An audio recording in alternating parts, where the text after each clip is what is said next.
मेनू दिखाओ। उपन्यास ऑनलाइन पूरा पढ़े। उपन्यास बिन।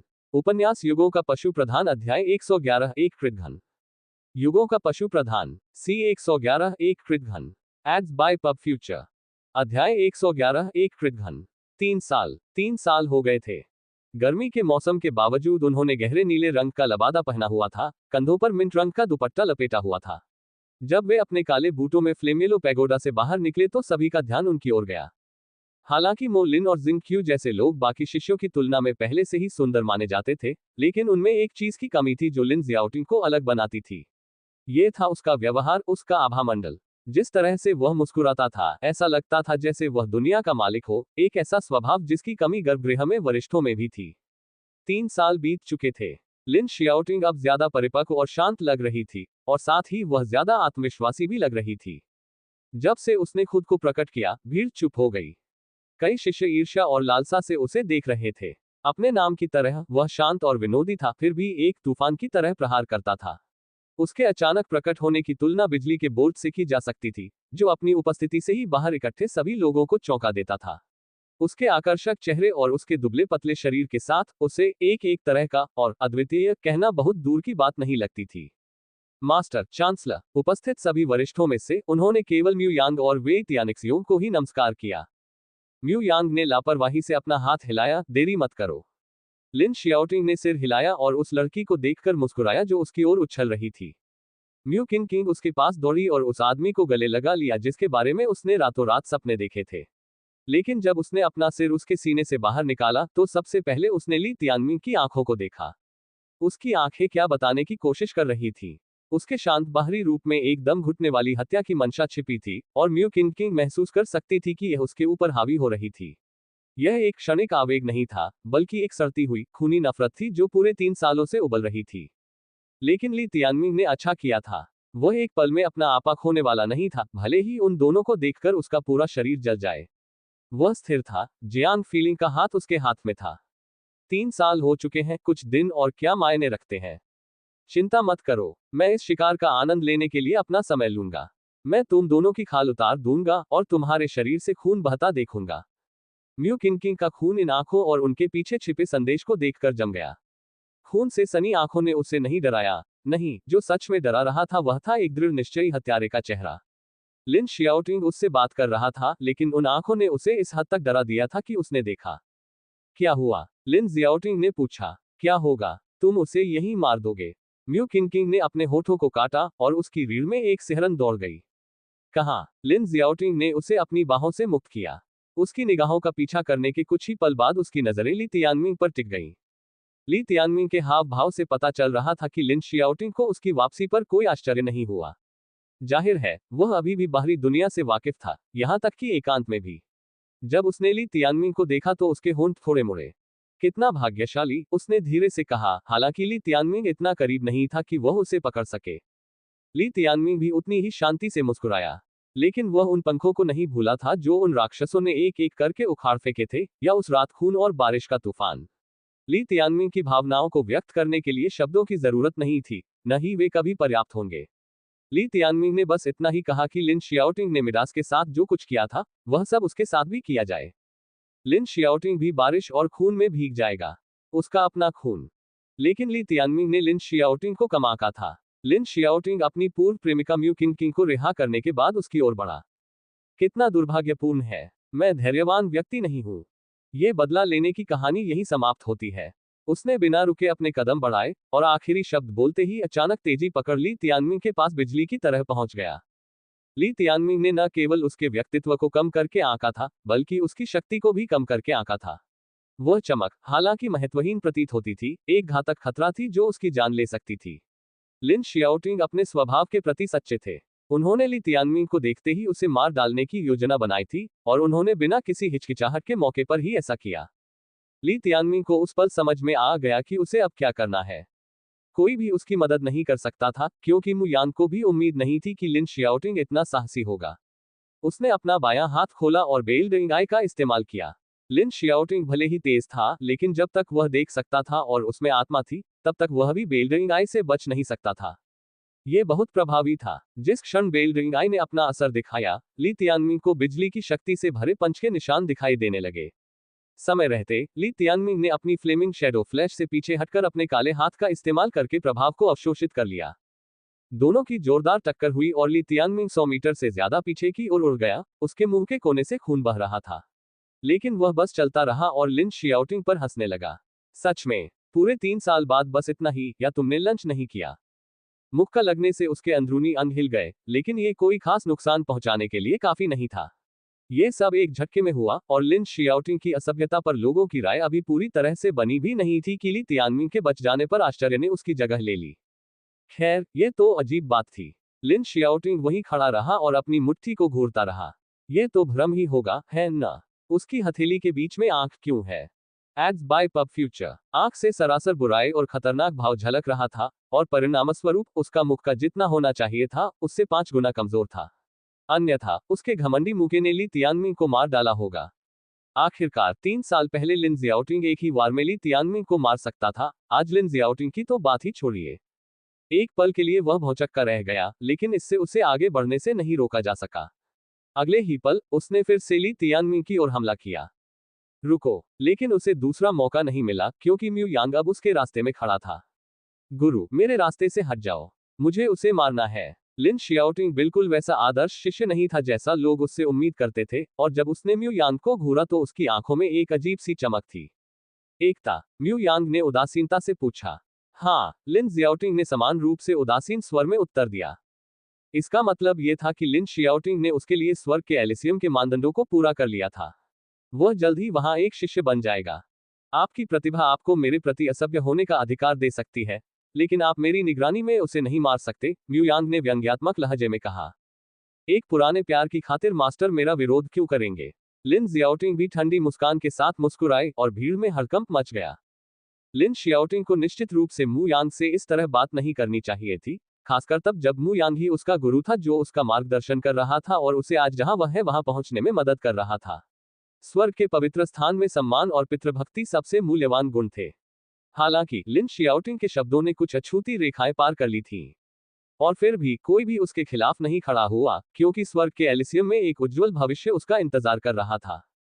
तुम्हारा विरोध? अचानक म्यू यांग ने उसके चेहरे पर थप्पड़ मारा। धमाका! इस तीखे और स्पष्ट थप्पड़ से लिन शियाओटिंग जमीन पर लुढ़क गया और उसके चेहरे पर धूल लग गई। इसे ठीक से समझो, जब तक तुम स्वर्ग के एलिसियम के सदस्य नहीं हो तब तक मेरे शब्द ही कानून है। क्या तुम अपने गुरु को इस तरह संबोधित करते हो जिसने तुम्हें 4 साल तक मार्गदर्शन दिया है? तुम्हारे जैसे व्यक्तित्व के साथ तुम स्वर्ग के एलिसियम में प्रवेश करके भी क्या हासिल कर सकते हो? म्यू यांग इतना तेज था कि किसी ने भी उसके हाथ को लिन जियाओटिंग के चेहरे पर नहीं देखा। वह भी अपने समय में स्वर्ग के पवित्र स्थान में नंबर 1 प्रतिभाशाली व्यक्ति हुआ करता था, और लिन जियाओटिंग को उससे बराबरी करने के लिए कम से कम 15 साल की आवश्यकता होगी। घटनाओं के इस मोड़ ने लोगों को आश्चर्यचकित कर दिया, क्योंकि हर कोई फ्लेमिलो पैगोडा के सामने होने वाले शो को देख रहा था। लेकिन ऐसा कहा जा रहा है कि अधिकांश लोग म्यू यांग के पक्ष में थे। आखिरकार वह गुरु था, और शक्ति प्राप्त करने के तुरंत बाद अपने गुरु को ताना मारना एक नीच कदम था। वह एक प्रतिभाशाली व्यक्ति हो सकता है, लेकिन एक कृतघ्न प्रतिभाशाली व्यक्ति उसे किसी का सम्मान नहीं दिला सकता। भले ही म्यू यांग वेई जिन को नहीं जानता था, फिर भी वह लिन शियाओटिंग को किसी भी शिष्य को मारने की अनुमति नहीं देगा, अकेले उस व्यक्ति को तो छोड़ ही दीजिए जो एबिसल ट्रायल में भाग ले रहा होगा। किसी को यह नहीं भूलना चाहिए कि वह सैंक्टम का उप शक्तिशाली व्यक्ति था। लेकिन लिन शियाओटिंग भी बदल गया था। गुस्सा या शर्मिंदा होने के बजाय वह हंसने लगा, यहां तक कि अपने हाथों से ताली बजाने लगा। सूजे हुए चेहरे के साथ उसने कहा, बहुत अच्छा, ये थप्पड़ पिछले 4 सालों में तुमने मेरे लिए जो कुछ किया है उसका प्रतीक है। म्यू यांग, ये बता दो कि जब मैं स्वर्ग से लौटूंगा तो तुम या तो मेरे पैरों में झुकोगे या मैं तुम्हारा सिर काट दूंगा। उसने सहज लहजे में बात की, लेकिन इसमें कोई संदेह नहीं था कि उसने जो वादा किया था वही क्रूर वादा था। लेकिन वेई तियानक्सियोंग ने भी उसका खंडन करने की हिम्मत नहीं की, क्योंकि उसे भी उस दिन का डर था जब लिन शियाओटिंग वापस आ जाएगी। कहने की जरूरत नहीं कि किसी भी अलौकिक गुरु ने उसके खिलाफ आवाज नहीं उठाई। हर कोई जानता था कि वह इस समय कृतघ्न है और वह गलत है, लेकिन उसके पास सबको डराकर चुप रहने की शक्ति थी। जब तुम जिंदा वापस आओ तो मुझे बताना। एक और थप्पड़ के साथ लिन जियाओटिंग फिर से जमीन पर गिर गया, उसके चेहरे का दूसरा हिस्सा सूज गया था। मेरे पास से दूर हो जाओ। आज के बाद से मेरे पास लिन शियाओटिंग नाम का कोई शिष्य नहीं रहा। तुम मुझे जितनी धमकी देना चाहो दो, लेकिन मैं तुम्हें हर शब्द के लिए एक थप्पड़ मारूंगा। म्यू यांग ने उसके शरीर पर लात मारी और उसे एक तरफ लुढ़का दिया। चलो चलें। म्यू यांग ने परीक्षण में भाग लेने वालों को आवाज दी और ली तियानमिंग और म्यू किंग के अलावा बाकी 4 लोग चुपचाप उसके पीछे चले गए। म्यू किंग ने बिल्कुल भी हिलने की हिम्मत नहीं की, क्योंकि लिन जियाओटिंग अभी भी उसके बगल में फर्श पर था। ली तियानमिंग के लिए वह जियांग फीलिंग के पास वापस आ गया था। म्यू यांग और लिन जियाओटिंग के बीच बहस को चुपचाप देख रहा था। इस आदमी में वाकई हिम्मत है। ली तियानमिंग म्यू यांग की तुलना ली यानफेंग जैसे कमजोर पिता से करने से खुद को नहीं रोक पाया। म्यू यांग के 2 थप्पड़ और 1 लात ने उसका खून खोलने और अधिक पाने के लिए पर्याप्त था। ली तियानमिंग और जियांग फेलिंग लिन जियाओटिंग के पास से गुजरे, जो अभी अभी म्यू किंग की मदद से उठे थे। लिन जियाओटिंग, अगर तुम काय नहीं हो तो बेहतर है कि तुम पहले ही चले जाओ। मेरे एबिसल बैटलफील्ड से वापस आने का इंतजार करो। ली तियानमिंग ने उसके सूजे हुए चेहरे पर नजर डाली। हालांकि लिन जियाओटिंग को अब शायद ही सुंदर कहा जा सकता था, फिर भी उसके चेहरे पर एक ठंडी मुस्कान थी। और ली तियानमिंग ने कहा, और मैं तुम्हारे खून की आखिरी बूंद भी मिडास की कब्र पर बहा दूंगा। यही कारण काफी है कि मैं तुम्हारा इंतजार करूं। लिन जियाओटिंग ने हंसते हुए कहा, मुझे निराश मत करो, बेशक मैं इतनी दिलचस्प चीज को नहीं छोड़ूंगा। ये कहते हुए लिन जियाओटिंग ने म्यू किंग की पीठ थपथपाई और उसे आगे बढ़ने का इशारा किया। चलो। उसके सूजे हुए चेहरे के साथ उसकी मुस्कान और भी भयावह लग रही थी। किंग, तुम्हारे पास सिर्फ एक ही मौका है, लिन जियाओटिंग ने कहा, जिस पर म्यू किंग ने बाकी लोगों के साथ जाने से पहले सिर हिलाया। जब वह उसे छोड़कर चली गई, तो ली तियानमिंग देख सकता था कि उसका चेहरा कितना पीला पड़ गया था। न तो म्यू यांग और न ही ली तियानमिंग ने पीछे मुड़कर लिन शियाओटिंग की ओर देखा, क्योंकि वे अथाह गड्ढे की ओर बढ़ रहे थे। शिवालय के सामने किसी ने भी लिन शियाओटिंग के पास जाने की हिम्मत नहीं की। बड़े भाई, क्या तुम पागल हो गए हो? तुम उपशक्तिशाली का अपमान क्यों करोगे? लिन जियाओ आखिरकार उसके पास चली गई, उसका स्वर स्पष्ट रूप से नाखुश था। चले जाओ। लेकिन लिन शियाओटिंग ने उसे एक तरफ धकेल दिया, उसकी आंखें उस दिशा में घूर रही थी जहां म्यू यांग अभी अभी गया था। जब म्यू यांग मेरे पैरों पर गिड़गिड़ाता है, तो क्या मुझे उसके दिल में छुरा घोंप देना चाहिए, या उसका सिर काट देना चाहिए? Ads by pub future. संपर्क टॉस साइट मैप दान करें मेनू दिखाओ। उपन्यास ऑनलाइन पूरा पढ़े। उपन्यास बिन। उपन्यास युगों का पशु प्रधान अध्याय 112 लेडी लॉन्ग। युगों का पशु प्रधान सी 112 लेडी लॉन्ग। पब फ्यूचर द्वारा विज्ञापन। अध्याय 112 लेडी लॉन्ग। फ्लेमेलो कॉन्टिनेंट एक शानदार भूमि थी, और इसकी अंतहीन सीमाओं के भीतर अनगिनत जीवन पैदा हुए। यहाँ पैदा हुए लोगों में से कुछ असाधारण प्राणी थे, जो महानता हासिल करने के लिए किस्मत में थे। आसमान में 3 जानवर बादलों के असीम समुद्र में मस्ती कर रहे थे। करीब से देखने पर पता चला कि वे तीनों वास्तव में आकाश में तैर रहे पौराणिक ड्रैगन थे, या कम से कम ऐसे जानवर थे जो ड्रैगन से काफी मिलते जुलते थे। ड्रैगन केवल किंवदंतियों और मिथकों में दर्ज प्राणी थे। ऐसा कहा जाता था कि ड्रैगन के सींग हिरण के होते हैं, सिर ऊंट का, आंखें दानव की, गर्दन सांप की, पेट क्लैम का, तराजू काप के, पंजे चील के, तलवे बाघ के और कान गाय के। किसी ने भी कभी असली ड्रैगन नहीं देखा था, ठीक वैसे ही जैसे किसी ने पहले कभी असली फीनिक्स नहीं देखा था। आकाश में तीनों प्राणियों के सिर, शरीर, पंजे और नुकीले दांत ड्रैगन जैसे थे, जो उन्हें उन पौराणिक प्राणियों से बहुत मिलते जुलते थे। हालांकि मुख्य अंतर यह था कि उनमें से प्रत्येक के सिर के शीर्ष पर एक नुकीला, लाल सींग था, जो कांटों जैसा था। उनकी आभा भी वास्तविक पौराणिक जानवरों जितनी राजसी नहीं थी। वास्तव में वे 3 प्राणी जीवनबद्ध जानवर थे। जीवनबद्ध जानवरों के लिए पौराणिक ड्रैगन से संबंधित रक्त रेखाएं होना पहले से ही अकल्पनीय था, 3 समान लोगों का तो कहना ही क्या। बादलों के बीच से उड़ते जानवरों के बारे में निश्चित रूप से कुछ अविश्वसनीय था। जीवनबद्ध जानवरों की उपस्थिति का स्वाभाविक रूप से मतलब था कि उनका जानवर स्वामी भी यहाँ था। बीच वाले ड्रैगन के ऊपर लाल रंग की एक लड़की थी, एक ऐसा लाल जो इन ड्रैगन के तराजू से मेल खाता था। ये स्पष्ट था कि उसका एक सुंदर रूप था, लेकिन एक काले घूंघट ने उसके चेहरे की विशेषताओं को छिपा दिया, जिससे भाग्यशाली दर्शकों को उनके जीवन को देखने से वंचित होना पड़ा। हालांकि उसकी आंखें ढकी नहीं थीं, एक ऐसी चमक दिखा रही थी जो दूसरों को दूर देखने पर मजबूर कर देती। उनकी गहराई में एक भयानक इच्छा छिपी हुई थी, जो उनके भीतर एक पूरी दुनिया को छिपाती हुई प्रतीत हो रही थी, क्योंकि वे उसके सामने से गुजरने वाले दृश्यों का आकलन कर रहे थे। केवल संप्रभु ही ऐसा आचरण कर सकते हैं, कोई भी उसके जैसी युवा लड़की से ऐसी उम्मीद नहीं करेगा। 3 लाल सींग वाले मशाल ड्रैगन। 3 जानवरों के स्वामी निश्चित रूप से प्रभावशाली हैं। युवा लड़की के पीछे काले लबादे में एक मध्यम आयु वर्ग का आदमी जानवर पर पैर मोड़कर बैठा था। पहली नजर में उसका आसन असंतुलित और गड़बड़ था, लेकिन उनकी तेज गति की उड़ान के बावजूद उसका शरीर स्थिर रहा। तारीफ के लिए शुक्रिया अंकल चेन। लड़की की आवाज में कोई भाव नहीं था। क्या तारीफ ने उसे प्रभावित किया? कोई नहीं जानता था। यह कोई तारीफ नहीं थी। मैंने, लिंग येचेन ने, अपने पूरे जीवन में तुम्हारे जैसा कोई नहीं देखा था। और तुम तो बस एक जवान लड़की हो। लिंग येचेन ने धीरे से मुस्कुराया और लड़की के चेहरे पर एक हूबहू प्रतिकृति तैर गई। लेडी लॉन्ग, टॉर्च ड्रैगन लौटने से पहले हम पहले आपके गृहनगर यूलिंग शहर की यात्रा करेंगे, है ना? लिंग येचेन ने पूछा। हाँ, वहां कुछ लोगों को कर्ज चुकाना है। उसकी आंखें बर्फीली रोशनी से चमक उठी। लिंग येचेन ने अपना सिर हिलाया। आपने 8 साल की उम्र में अपना गृहनगर छोड़ दिया था और 17 साल की उम्र में ही वापस लौटे। जब आप चले गए थे तो आपके परिवार को संकट का सामना करना पड़ा। युएलिंग शहर अब डुआनमू शहर है। लड़की ने धीरे से कहा, इस दिन के बाद डुआनमू शहर नहीं रहेगा। लिंग येचेन ने अपना सिर नीचे किया। स्वाभाविक रूप से, लेडी लॉन के नए सेवक के रूप में, लिंग येचेन आपके सभी दुश्मनों का सफाया कर देगा। मेरे लिए कुछ छोड़ दो, मैं उनसे व्यक्तिगत रूप से निपटना चाहती हूँ। उसकी दृष्टि पहले से ही एक विशाल शहर पर टिकी हुई थी, जो इग्निस पोलिस के आकार का था, जो उनके ठीक नीचे था।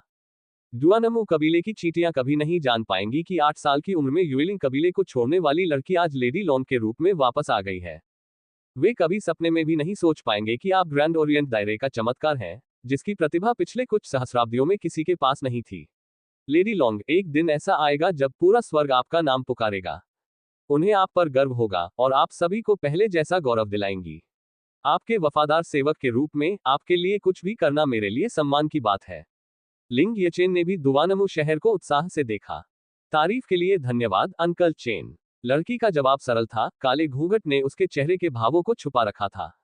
और इसके साथ ही 3 लाल सींग वाले मशाल ड्रैगन शहर पर झपट्टा मारते हुए गवर्नर के भवन के ऊपर मंडराते हुए उतर आए। डुआनमू शहर की चोटी पर एक जिंदा जानवर। जीने से थक गए हो, है ना? हवेली के अंदर से एक दहाड़ आई। डुआनमू यांग, डुआनमू फैंग, डुआनमू शेंग। डुआनमू कबीले के सभी 136 सदस्यों को बाहर लाओ और अपनी मौत को स्वीकार करने के लिए तैयार रहो। लड़की की दबंग आवाज हवेली में गूंज उठी। कौन डुआनमू कबीले को चुनौती देने की हिम्मत करता है? हवेली में अराजकता फैल गई और 3 आदमी इमारत से बाहर चले गए। उनके कदमों में अविश्वसनीय ताकत छिपी हुई थी। वे भाई थे और साथ में उन्होंने डुआनमू शहर की जीवन रेखा को नियंत्रित किया। कबीले के कई सदस्य उनके पीछे पीछे चले गए, जो ठंडे आसमान में घूर रहे थे। कबीले के नेता डुआनमू यांग ने लड़की और लिंग येचेन को पाया। उसकी भौहें तन गईं, और तुम कौन हो? क्या तुम डुआनमू शहर के कानूनों और डुआनमू कबीले की शक्ति का अनादर कर रहे हो? लिंग येचेन ने थोड़ी देर के लिए मुस्कुराया। पता नहीं मैं कौन हूं। क्या लिंग येचेन आपको जाना पहचाना लगता है? लिंग येचेन। तीनों भाइयों ने एक दूसरे को देखा, फिर वहीं पर शर्मा गए।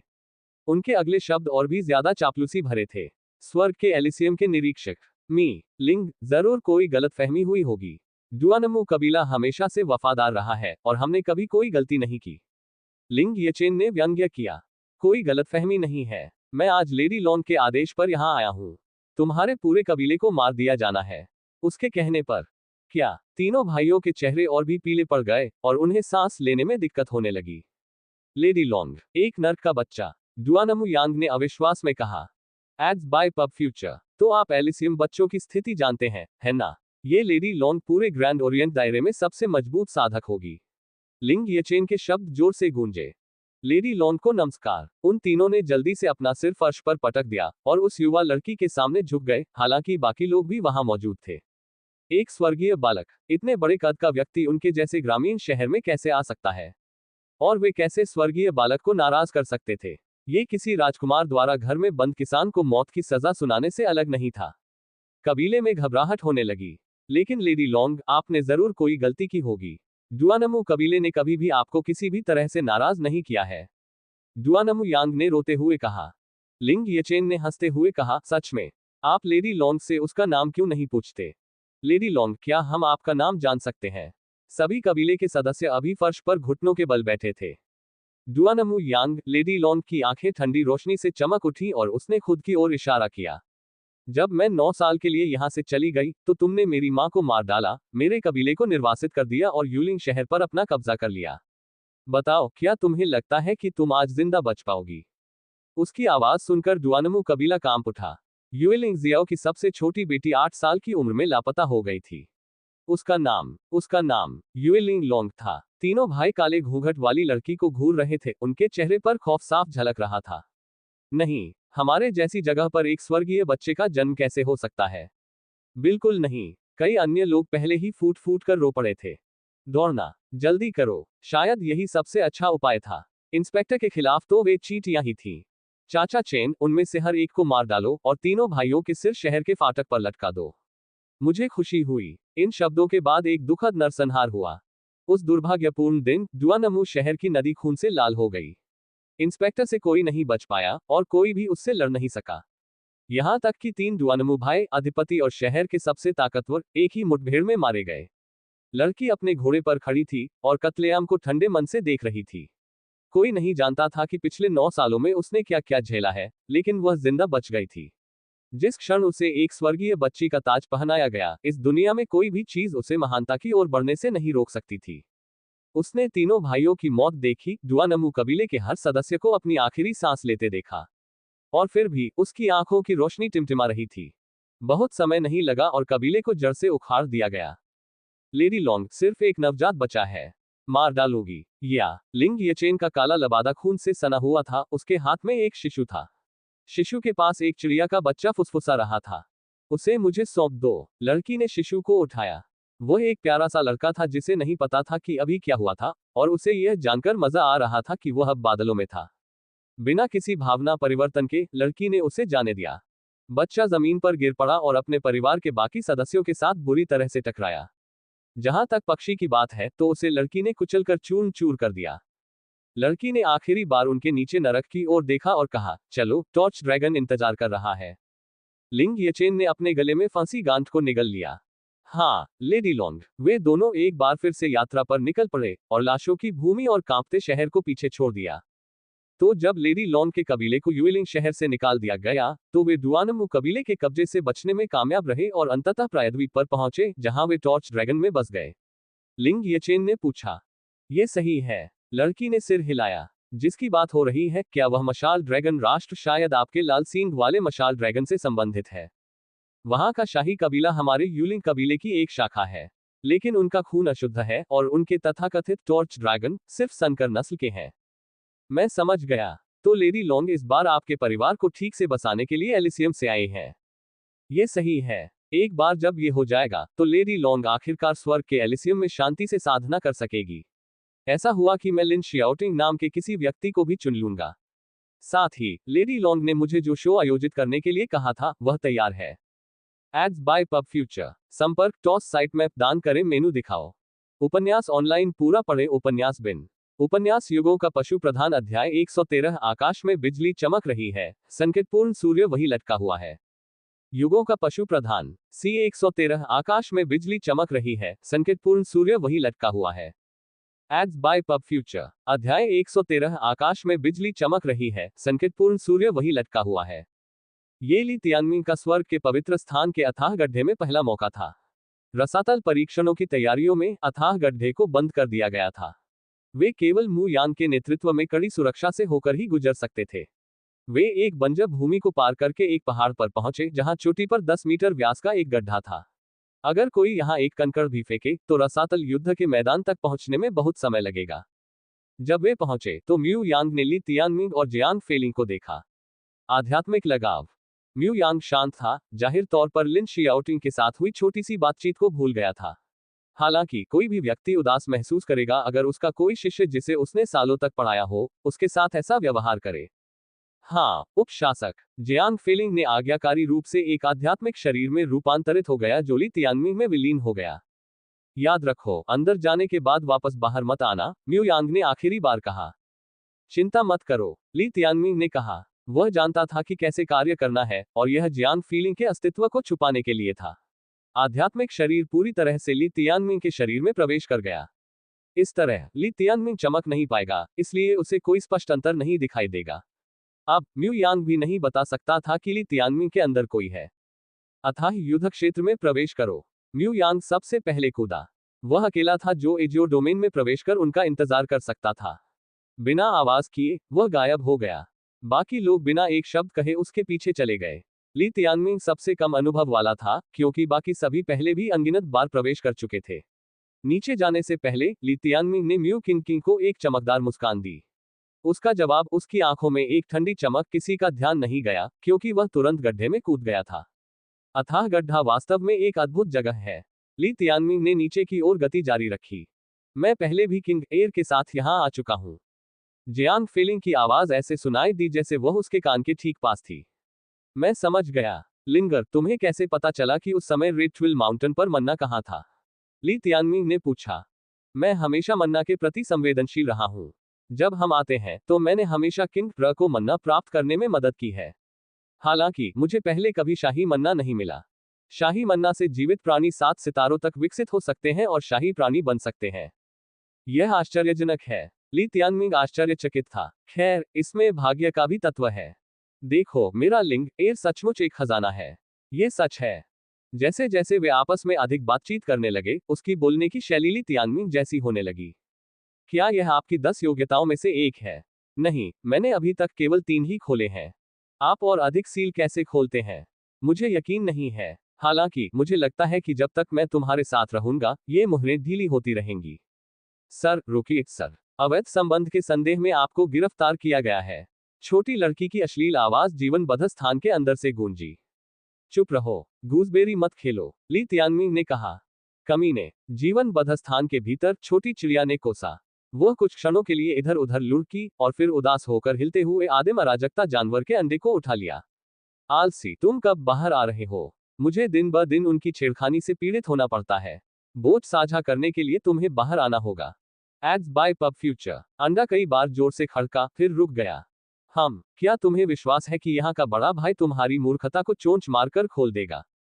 खड़खड़ाहट फिर शुरू हो गई, लेकिन जल्द ही शांति लौट आए। मुझे यकीन है कि अगर तुम एक दिन वाकई बाहर निकल भी जाओ, तो तुम बस एक आलसी ही रहोगे। छोटी सी चिड़िया ने अपनी आंखें घुमाए और उसे एक तरफ फेंक दिया। उसके उतरने पर जो दरार बनी, वह किसी की नजर में नहीं आई और हालांकि छोटी थी, लेकिन फैलने लगी। ऐसा लग रहा था कि उसका जन्मदिन दूर नहीं था। जहां तक बाहर ली तियानमिंग का सवाल है, वह पहले ही टर्मिनल वेग तक पहुंच चुका था। उसके चारों ओर की पहाड़ की दीवारें गायब हो गई थीं, क्योंकि वह एक शून्य में गिर गया था।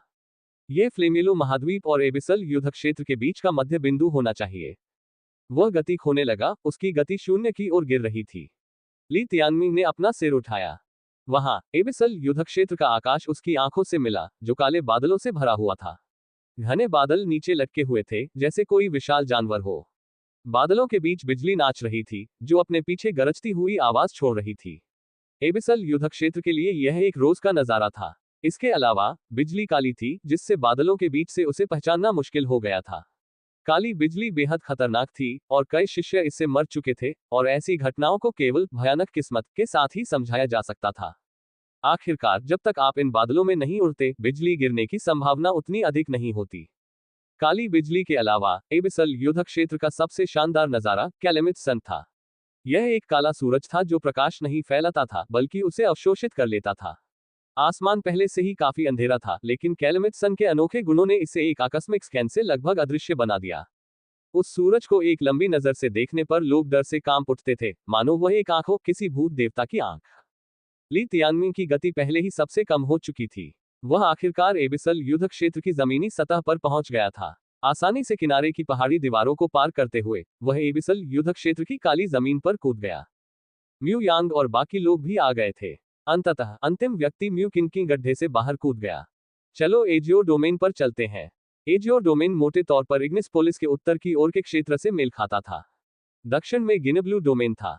आधे दिन के बाद समूह अपने गंतव्य पर पहुंच गया। एबिसल युद्ध क्षेत्र कभी भी शांत जगह नहीं थी, लगातार गड़गड़ाहट और कभी न खत्म होने वाली आंधी के कारण। जंगली जानवर भी किसी भी समय अचानक आ सकते थे। ली तियानमिंग पहले भी एजियो डोमेन में जा चुके थे, लेकिन इस बार कुछ बदलाव थे। वह क्या है? ली तियानमिंग ने एजियो डोमेन की सीमा पर एक लगभग अदृश्य पारदर्शी झिल्ली देखी। यह एक स्वर्गीय पैटर्न अवरोध है। इसे स्वर्गीय इच्छा चरण के एक जानवर मास्टर द्वारा बनाया गया है। इसी तरह स्वर्ग के एलिसियम ने एजियो डोमेन को बंद कर दिया। केवल वे ही इतने बड़े काम को पूरा कर सकते हैं, मु यांग ने समझाया। स्वर्गीय पैटर्न बाधा। माना जाता है कि स्वर्गीय इच्छा चरण एक चमत्कारी चरण था जिसमें कई चीजें थी जिन्हें समझने की आवश्यकता थी। उनमें आत्मा अयस्को, आत्मा जड़ी बूटियों और आत्मा खतरों के स्वर्गीय पैटर्न शामिल थे। फ्लेमेलो रॉक की ली तियानमिंग के साथ बातचीत ने उसे इस बात से अवगत कराया था कि स्वर्गीय पैटर्न कितने रहस्यमय थे।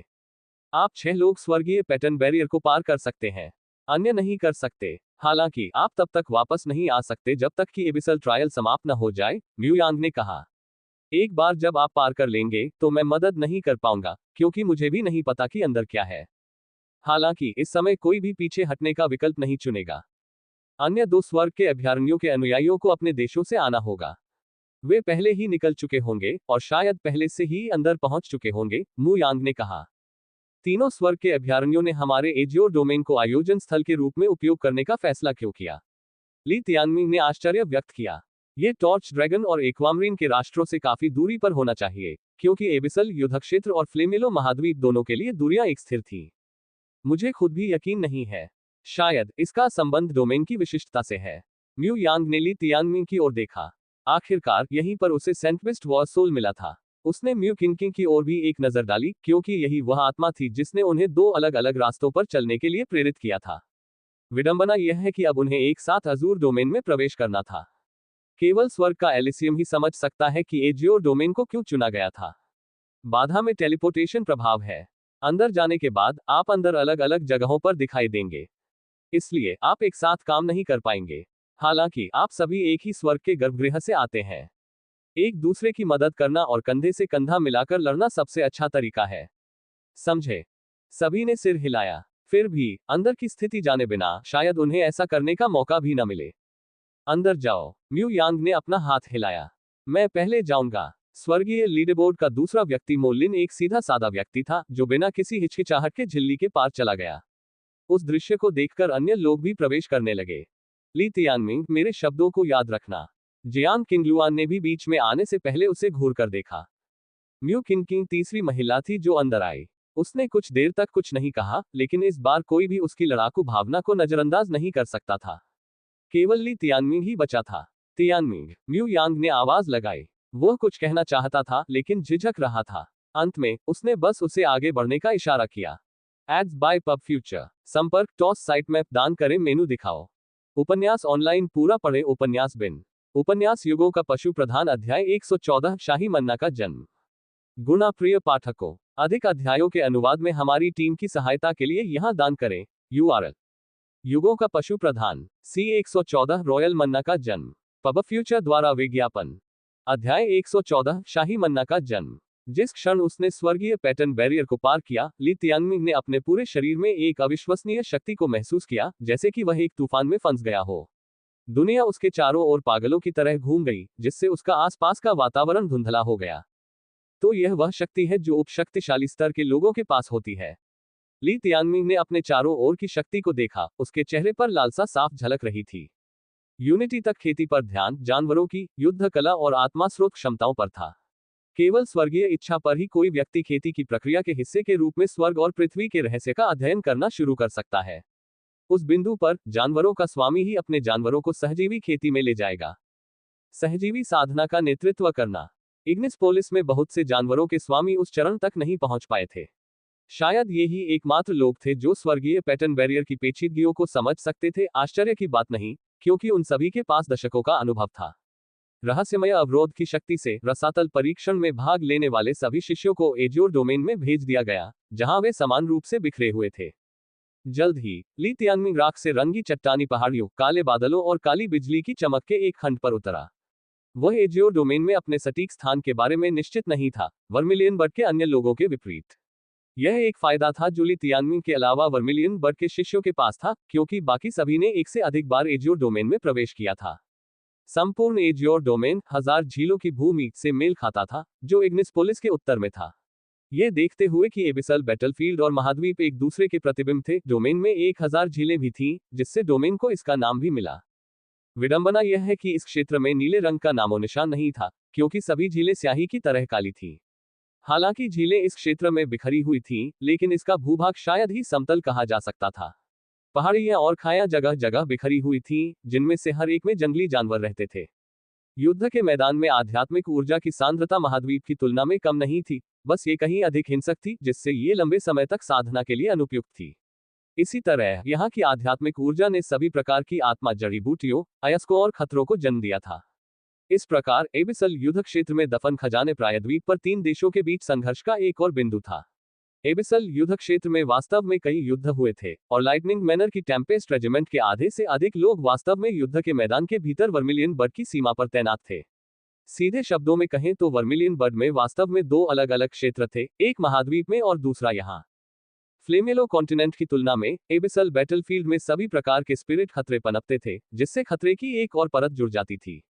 आसमान में नाचती काली बिजली वास्तव में एक ऐसा ही स्पिरिट खतरा था, जिसमें बादलों के बीच से लाल स्वर्गीय पैटर्न चलते थे। पब फ्यूचर द्वारा विज्ञापन। ली तियानमिंग को पता था कि उस पल से कोई नियम, कोई संकेत और कोई दिशा नहीं होगी। रसातल परीक्षण आधिकारिक तौर पर शुरू हो गया था, और अब से केवल खून और लड़ाई होगी। बड़े भाई, क्या आप मेरी बात पर विश्वास करेंगे अगर मैं कहूं कि मुझे मन्ना का एक अंश मिला है? जैसे ही वे उतरे, जियांग फीलिंग ने अपने आध्यात्मिक रूप में बात की। क्या यह उनके लिए जैकपॉट था? ली तियानमिंग ने पहले भी उसके मन्ना रडा को काम करते देखा था। भले ही जियांग फीलिंग के पास कोई जीवनबद्ध जानवर नहीं था और वह खेती नहीं कर सकती थी, ली तियानमिंग को उसकी अजीब क्षमताओं पर भरोसा था। मैं तुम पर तब तक विश्वास नहीं करूंगा जब तक तुम मेरे गाल पर चुंबन नहीं दोगे, ली तियानमिंग ने चिढ़ाते हुए कहा। ये कैसा बेवकूफ है, छोटी लड़की ने शाप दिया और अपने जीवनबद्ध स्थान से बाहर उड़ गई। एबिसल युद्ध क्षेत्र एक विस्तृत और खुला स्थान था। महाद्वीप के भीतर शहर और इमारतें आम थीं, जिससे जीवनबद्ध जानवरों के प्रकट होने पर प्रतिबंध लगाना आवश्यक हो गया। इसलिए जीवनबद्ध जानवर ज्यादातर समय अपने जीवनबद्ध स्थान में ही साधना करने के आदी थे। हालांकि एबिसल युद्ध क्षेत्र में ऐसे कोई प्रतिबंध नहीं थे और यंग हुओ यहां अपनी इच्छानुसार उड़ सकता था। जियांग फीलिंग ने हंसते हुए कहा, नहीं, ऐसा नहीं है कि मन्ना मेरे किसी काम का है। चूंकि यह यंग हुओ के लिए है, तो क्यों न यंग हुओ को तुम्हें चूमने दिया जाए? ठीक है, बड़े भाई तियानमिंग, मुझे तुम्हारे गाल पर एक जोरदार चुंबन देना है। छोटी लड़की ने धमकी भरे अंदाज में फुफकारते हुए कहा। ली तियानमिंग ने सीधे चेहरे से अपना सिर हिलाया। नहीं, ये ठीक है। मैं स्वाभाविक रूप से लिंग एयर पर विश्वास करूंगा। मैं हम दोनों के बीच सुंदर टेलीपैथिक संचार पर भरोसा कैसे नहीं कर सकता? हाँ, उनके साथ यह एक मजेदार यात्रा होने जा रही थी। एकमात्र चीज जो उसे उसके अच्छे मूड से विचलित कर सकती थी, वह ये विचार था कि म्यू किंग इस एजियोर डोमेन में कहीं है। ली तियानमिंग की आंखें उस विचार से चमक उठी। अगर वह सामने आई, तो वह कोई दया नहीं दिखाएगा, चाहे वह अभी कितना भी हंसे। ली तियानमिंग एक ऐसा व्यक्ति था जो जरूरत पड़ने पर जानलेवा मूड में आ सकता था। ये कौन सी दिशा है? उस रास्ते। पब फ्यूचर द्वारा विज्ञापन। जियांग फीलिंग ने प्रवेश करते ही मन्ना को महसूस कर लिया था, और ये ली तियानमिंग के लिए यह विश्वास करने के लिए पर्याप्त था कि एजियोर डोमेन उसके लिए सौभाग्य का स्थान था। वे उस दिशा में 10 मील तक चले, अंततः एक चट्टान पर पहुंचे, जहां उन्हें केवल काला कोहरा और सभी प्रकार के विषैले जीव दिखाई दिए। जब वे चट्टान से नीचे की ओर देख रहे थे, तो एक खाई ने उन्हें पीछे से देखा। जंगली जानवरों की चीखने और दहाड़ने की आवाजें ऐसी लग रही थी मानो कभी कम ही न हो। जंगली जानवर केवल तभी आवाज निकालते थे जब वे हताश परिस्थितियों में होते थे, क्योंकि ऐसा करने से शिकारियों को आकर्षित करने का जोखिम होता था। इससे पता चलता है कि जंगली जानवरों का शिकार करने वाले जानवरों के अलावा इस भूमि पर केवल सबसे मजबूत जंगली जानवर ही जीवित रह सकते हैं। एबिसल युद्ध क्षेत्र सभी प्रकार के खतरनाक जंगली जानवरों से भरा हुआ था, और म्यूयांग ने उल्लेख किया था कि जानवर उससे भी प्रतिस्पर्धा करने में सक्षम हो सकते हैं। ये निश्चित रूप से ऐसी जगह नहीं थी जहां ली तियानमिंग अपनी सुरक्षा में ढील दे सके। क्या तुम्हें यकीन है कि यह इस खाई में है? ली तियानमिंग ने भौहें सिकुड़ी, उसकी सहज बुद्धि उसे उस खतरे के बारे में चेतावनी दे रही थी जो खुले अंधेरे मुंह में छिपा हुआ था। जंगली जानवरों को भूल जाओ, उसने जो कीड़े देखे थे वे पहले से ही काफी डरावने थे। मुझे पूरा यकीन है, मैं महसूस कर सकती हूँ कि वह हमारे करीब आ रहा है। जियांग फीलिंग ने अपने शब्दों में विश्वास के साथ उत्तर दिया। वाह, लिंग एयर, ऐसा लगता है जैसे तुम्हारी नाक कुत्ते की है, यंग हो ने प्रशंसा की। क्या तुम्हें लड़कियों से बात करना नहीं आता? इसमें कोई आश्चर्य नहीं कि तुम्हारी कोई गर्लफ्रेंड नहीं है। ली तियानमिंग ने अपनी आंखें घुमाई। ठीक है, तो आप इसे क्यों नहीं आजमाते? देखो और सीखो। लिंग एयर अवश्य ही ईश्वर की बेटी होगी, क्योंकि केवल वही उस मन्ना को महसूस कर सकती है जिसे ईश्वर ने हमें दिया है। ली तियानमिंग ने सीधे चेहरे से कहा। छोटी लड़की अवाक होकर देखती रही, फिर अनिच्छा से स्वीकार किया कि ली तियानमिंग ने कहीं बेहतर काम किया था। फ्लेमेलो कॉन्टिनेंट की किंवदंतियों के अनुसार सारी सृष्टि एक सर्वशक्तिमान निर्माता के कारण अस्तित्व में आई थी, जो सबसे ऊंचे स्वर्ग फिर्मामेंट में रहता था। उसका अस्तित्व एक रहस्य बना रहा, एक मिथक जिस पर कई लोग आसानी से विश्वास कर लेते थे। मन्ना के लिए कोई भी यह नहीं बता सका कि वे पहली बार कैसे बने, इसलिए लोगों ने बस यह मान लिया कि वे भगवान का आशीर्वाद थे। तारीफों से स्पष्ट रूप से प्रसन्न होकर जियांग फीलिंग ने कहा, बड़े भाई, ये कुछ ऐसा है जिसे मैंने पहले कभी महसूस नहीं किया। अगर मेरा अनुमान सही है, तो यह कोई सामान्य मन्ना नहीं है, बल्कि शाही मन्ना है। क्या? ली तियानमिंग चौंक गया। सबसे आम मन्ना पहले से ही एक भाग्य की कीमत थी और शाही मन्ना फ्लेमहेवन की कुल संपत्ति से कम 30 गुना अधिक मूल्य का होगा। लेकिन इसकी उच्च कीमत का एक कारण था पब फ्यूचर द्वारा विज्ञापन। शाही मन्ना एक ऐसा खजाना था जो किसी जानवर को 7 सितारों तक विकसित कर सकता था। इसके साथ ली तियानमिंग स्वर्गीय सेप्टुप्लेट्स के स्तर तक पहुंच सकता था। यह इतना वांछनीय था कि म्यू यांग और यहां तक कि वर्मिलियन बर्ड किंग भी इसे पाने के लिए लालायित थे। वह एक मन्ना उनके वंशजों की प्रतिभा की श्रेष्ठता की गारंटी देने के लिए पर्याप्त था। इतिहास ने साबित कर दिया है कि एकता को पार करने और स्वर्गीय इच्छा में प्रवेश करने के लिए 7 सितारा शाही जानवर बुनियादी आवश्यकता थे। वर्मिलियन बर्ड की सीमाओं के भीतर शीर्ष साधक वास्तव में वेई तियानेक्सियोग और वेई जिकुन जैसे लोगों के लिए उनके जीवन के जानवर सभी 7 सितारा जानवर थे जो अपने चरम पर पहुंच चुके थे। और फुसफुसाते हुए कहा जाता है, गहरा मन्ना था एक ऐसी वस्तु जो शाही मन्ना से कहीं ऊपर थी। ये वास्तव में क्या हुआ, यह कोई भी अनुमान लगा सकता है, लेकिन इसका मात्र अस्तित्व राष्ट्र को हिला देगा। सबसे पहले वे एबिसल युद्ध क्षेत्र में दाखिल हुए और जियांग फीलिंग को पहले से ही शाही मन्ना मिल गया। ली तियानमिंग को लगा कि उसने वाकई जैकपॉट मार लिया है, मन्ना की वजह से नहीं बल्कि जियांग फीलिंग की वजह से। उसकी कुत्ते की नाक के साथ उनके लिए खजाने की कतार लग जाएगी। वास्तव में जियांग फीलिंग सबसे बड़ा खजाना था जिसे वह मांग सकता था। न केवल उसके नाखूनों में 10 क्षमताएं बंद थीं, बल्कि उसके पास जो खजाना रडा था वह किसी भी अन्य की तुलना में अलग था। ली तियानमिंग को ऐसा लगा कि वह अपने सपनों में भी हंसते हुए जाग सकता है। न केवल उसके पास 10 आदिम अराजकता जानवर थे, बल्कि उसके पास वर्मिलियन बर्ड की नंबर 1 सुंदरता भी थी, जिसमें सभी प्रकार की अनूठी क्षमताएं थीं। निश्चित रूप से अब उसे कोई नहीं रोक सकता था। बड़े भाई, इतना खुश मत होइए। ये सिर्फ मेरा अनुमान है और यह असंभव नहीं है कि वहां कोई मन्ना भी नहीं है, जियांग फेलिंग ने धीरे से कहा। ली तियानमिंग ने जवाब दिया, ऐसा है या नहीं, हम खुद ही पता लगा लेंगे। क्या तुम्हें वहां के जंगली जानवरों से डर नहीं लगता? कोई चिंता नहीं, यंग हुओ आगे बढ़ सकती है। अगर कोई खतरा है तो इससे हमें भागते समय जंगली जानवरों का ध्यान भटकाने में मदद मिलेगी और मैं ये सुनिश्चित करूंगा कि लिंग र को कोई नुकसान न पहुंचा सके। हमें बस ये सुनिश्चित करने की जरूरत है कि हम यंग हुओ से तेज भाग सकें। उद्धरण चिन्ह डॉट डॉट डॉट उद्धरण चिन्ह। छोटी लड़की की आंखें अविश्वास से फड़क उठी। लेकिन बड़े भाई यंग हुओ के लिए यह बहुत दुखद है। जियांग फेलिंग मुस्कुराया। यह मेरी गलती नहीं है कि मैं अभी भी सिंगल हूं। उद्धरण चिन्ह डॉट डॉट डॉट उद्धरण चिन्ह।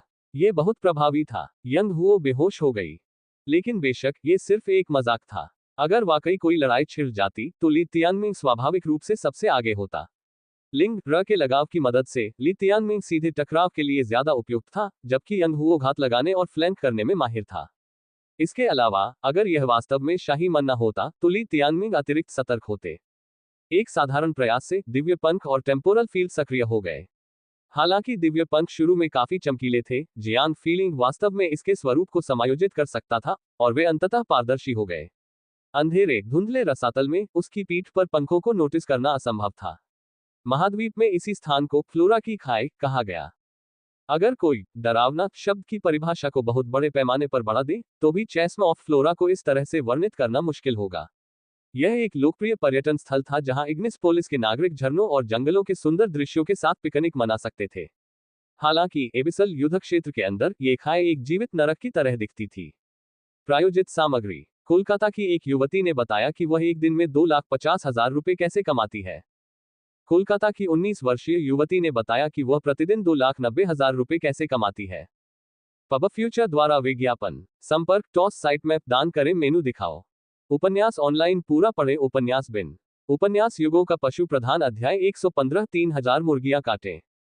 गुणा प्रिय पाठकों, अधिक अध्यायों के अनुवाद में हमारी टीम की सहायता के लिए यहां दान करें। URL युगों का पशु प्रधान C 115 3,000 मुर्गियां काटे।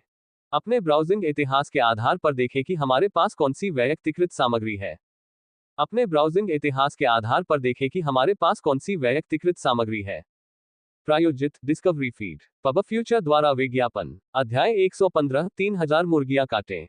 ली तियानमिंग जियांग फीलिंग के दिव्य पंखों की मदद से हवा में उड़ सकता था और हवाई युद्ध में भी शामिल हो सकता था।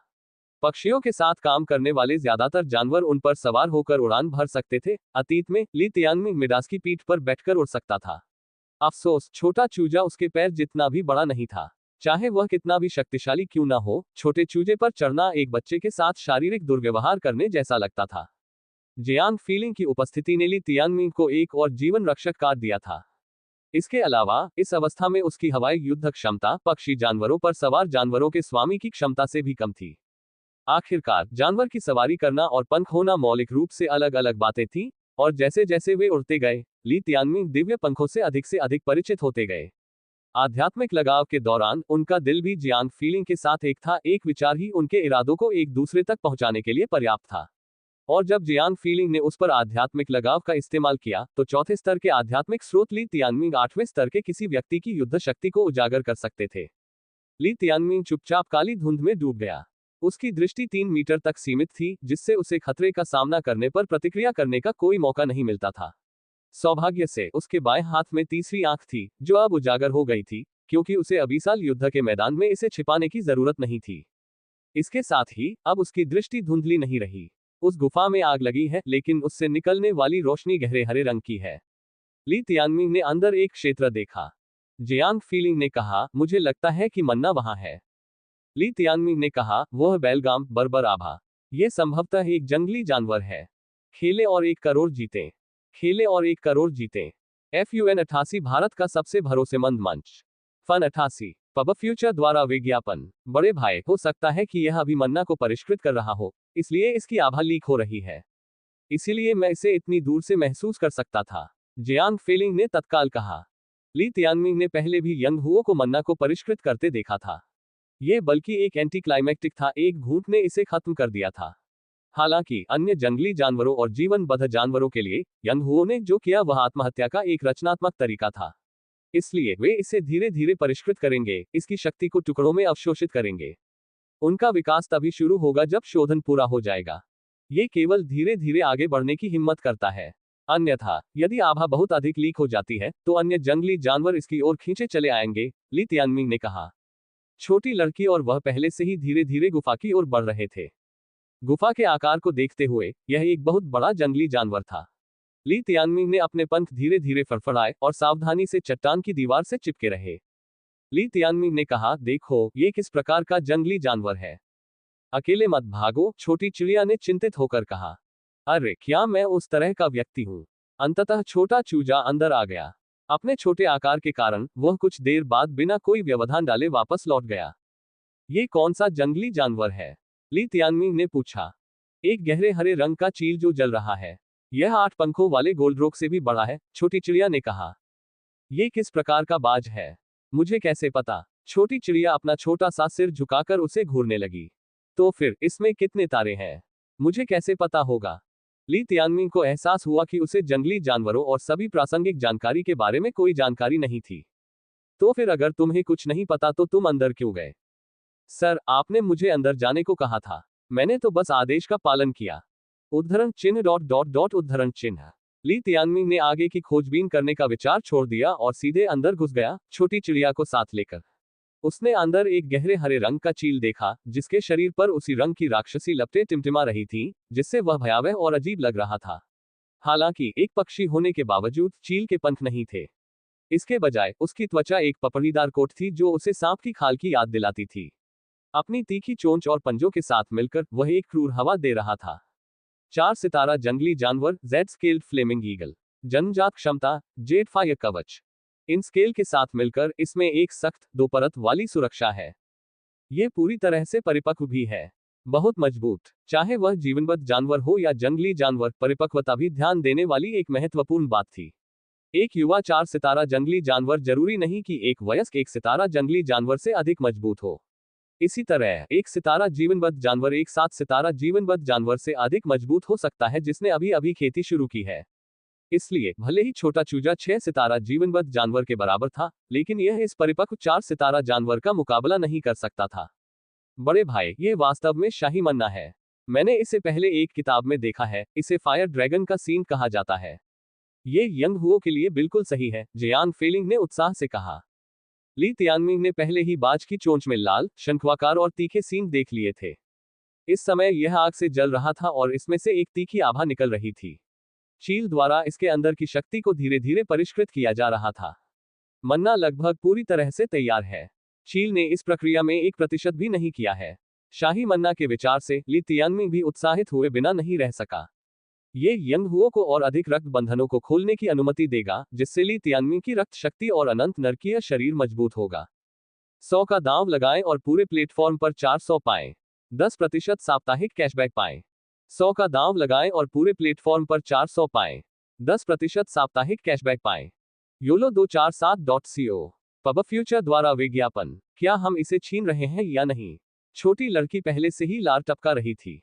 क्या बेवकूफी भरा सवाल है। ली तियानमिंग की धधकती ड्रैगन चेन पहले से ही उसके हाथ में थी। योजना क्या है? छोटी लड़की ने पूछा। वही पुरानी वाली बात क्यों नहीं? तुम उसे फुसलाओ और मैं उसे चुरा लूं। यही योजना उन्होंने रेजर बैक्ड कोलोसल मगरमच्छ पर अपनाई थी। अगर मुझे खा लिया गया तो क्या होगा? मैं सर चिकन द ग्रेट के सम्मान में एक समाधि पत्थर बनवाऊंगा। मैं 3000 मुर्गियां भी मारूंगा और उनके पंख उतार दूंगा ताकि वे मरने के बाद भी तुम्हारा पीछा कर सकें। इस तरह तुम आखिरकार अकेले नहीं रहोगे। भाड़ में जाओ ली तियानमिंग। छोटी लड़की ने उसे बुरी नजर से देखा और फिर जेड स्केल्ड फ्लेमिंग ईगल के पास चली गई। ली तियानमिंग एक चट्टान के पीछे छिप गया और उसने छोटे बच्चे को चील के सामने आते देखा। अपनी गुफा में किसी चीज को घुसते देखकर चील की आंखें तुरंत ठंडी हो गईं। ली तियानमिंग को उम्मीद थी कि चूंकि यह छोटा चूजा इतना हानिरहित दिखता है, इसलिए इसे अनदेखा कर दिया जाएगा। अफसोस, ली तियानमिंग ने एक जंगली जानवर की अंतर्ज्ञान को कम करके आंका था। इस तरह के उच्च पद वाले लोगों में बुद्धि नहीं हो सकती है, लेकिन वे जीवन के अनुभव से भरे हुए हैं। इस छोटे से अनंत नरकीय फीनिक्स से निकलने वाला रक्त दबाव इस छोटे चूजे को उग्रता और गंभीरता से देखने के लिए पर्याप्त था। क्या देख रहे हो? अगर तुम घूरते रहे तो मैं तुम्हारे बाल उतार दूंगा। छोटी चिड़िया ने अकड़ना जारी रखा। उसने मान लिया था कि चील मन्ना गिरा देगी और उसका पीछा करेगी, जैसे कि पहले मगरमच्छ ने किया था। हालांकि ये गलत अनुमान था। इसके बजाय चील ने अपनी चोंच खुद पर घुमाई, अपने शरीर में एक खूनी छेद कर दिया ताकि मन्ना को अंदर भर सके। ये बस बहुत निर्दयी था। इसने इसे जमीन पर रखने या निगलने का विकल्प नहीं चुना, क्योंकि इससे ये फट सकता था। भले ही यह अब खून बह रहा था, लेकिन चील की आंखों में ठंडक गायब नहीं हुई।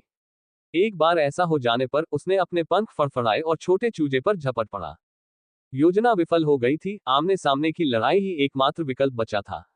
फ्लोरा की इस खाई में हंगामा निश्चित रूप से कई जंगली जानवरों को आकर्षित करेगा, संभवतः 5 और 6 सितारा जानवर भी। ली तियानमिंग को इसे जल्दी से हल करना था। उसे पकड़ो, यंग हुओ। ली तियानमिंग किनारे से भागा।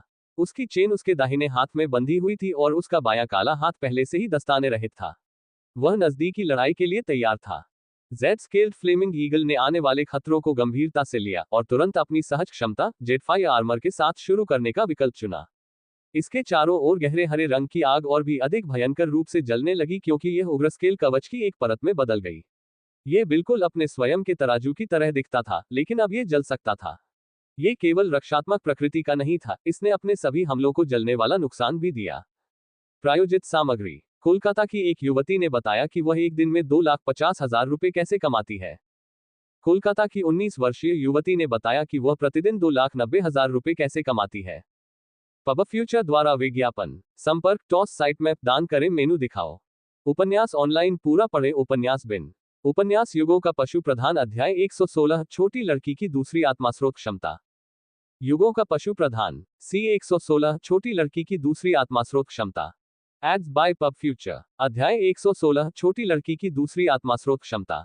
कई बार साथ साथ लड़ने के बाद ली तियानमिंग छोटी लड़की के साथ बहुत अच्छी तरह से तालमेल बिठा सकता था।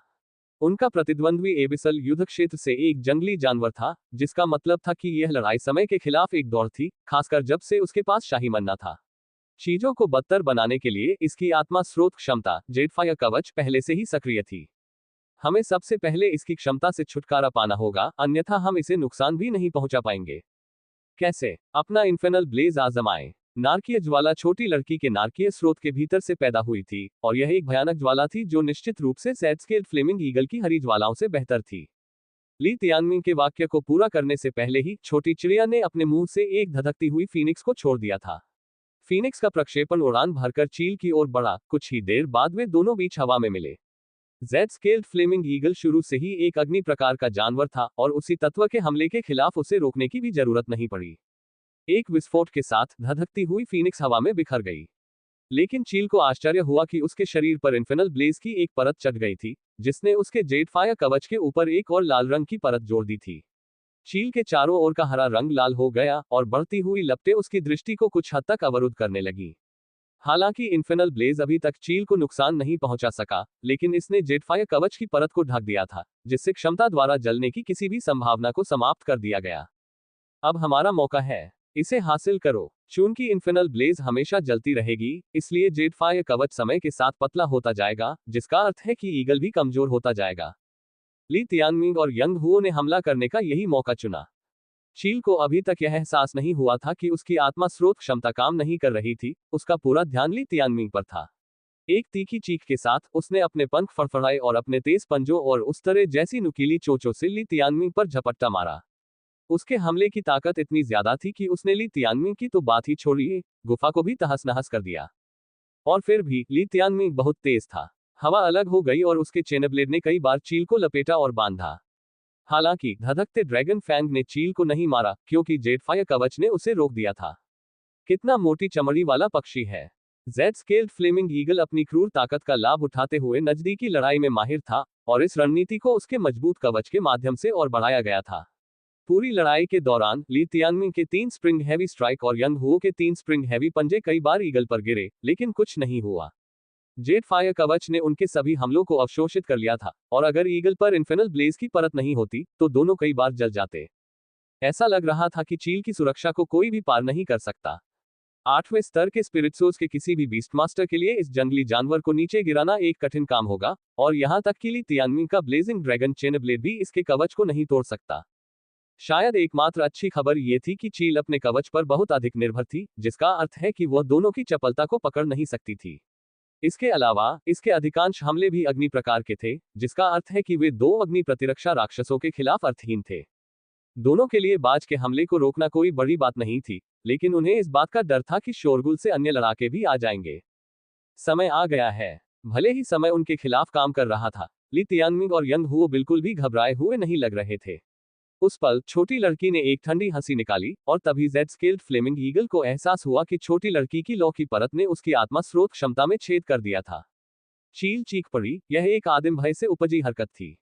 उसी समय छोटी सी चिड़िया ने जेटफायर कवच में छेद कर दिया, जिससे चील का शरीर उजागर हो गया। मरो, अब कोई भी उसे चील को मारने से नहीं रोक सकता था। चील को अपनी क्षमता वापस लेने के लिए मजबूर होना पड़ा, या वह वास्तव में छोटे चूजे को खोने की कोशिश करने से खुद को रोक लेता।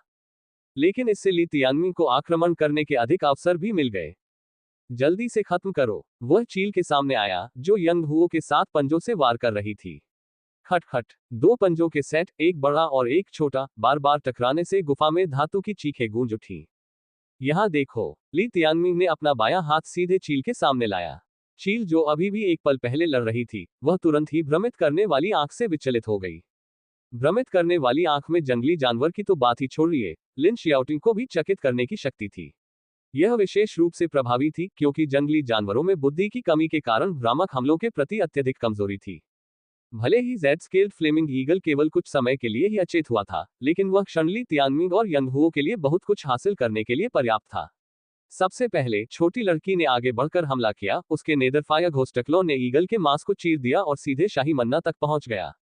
उसी समय ली तियानमिंग के ब्लेजिंग ड्रैगन चेनब्लेड ने ईगल के मुंह को छेद दिया, उसके सिर के पिछले हिस्से में छेद कर दिया।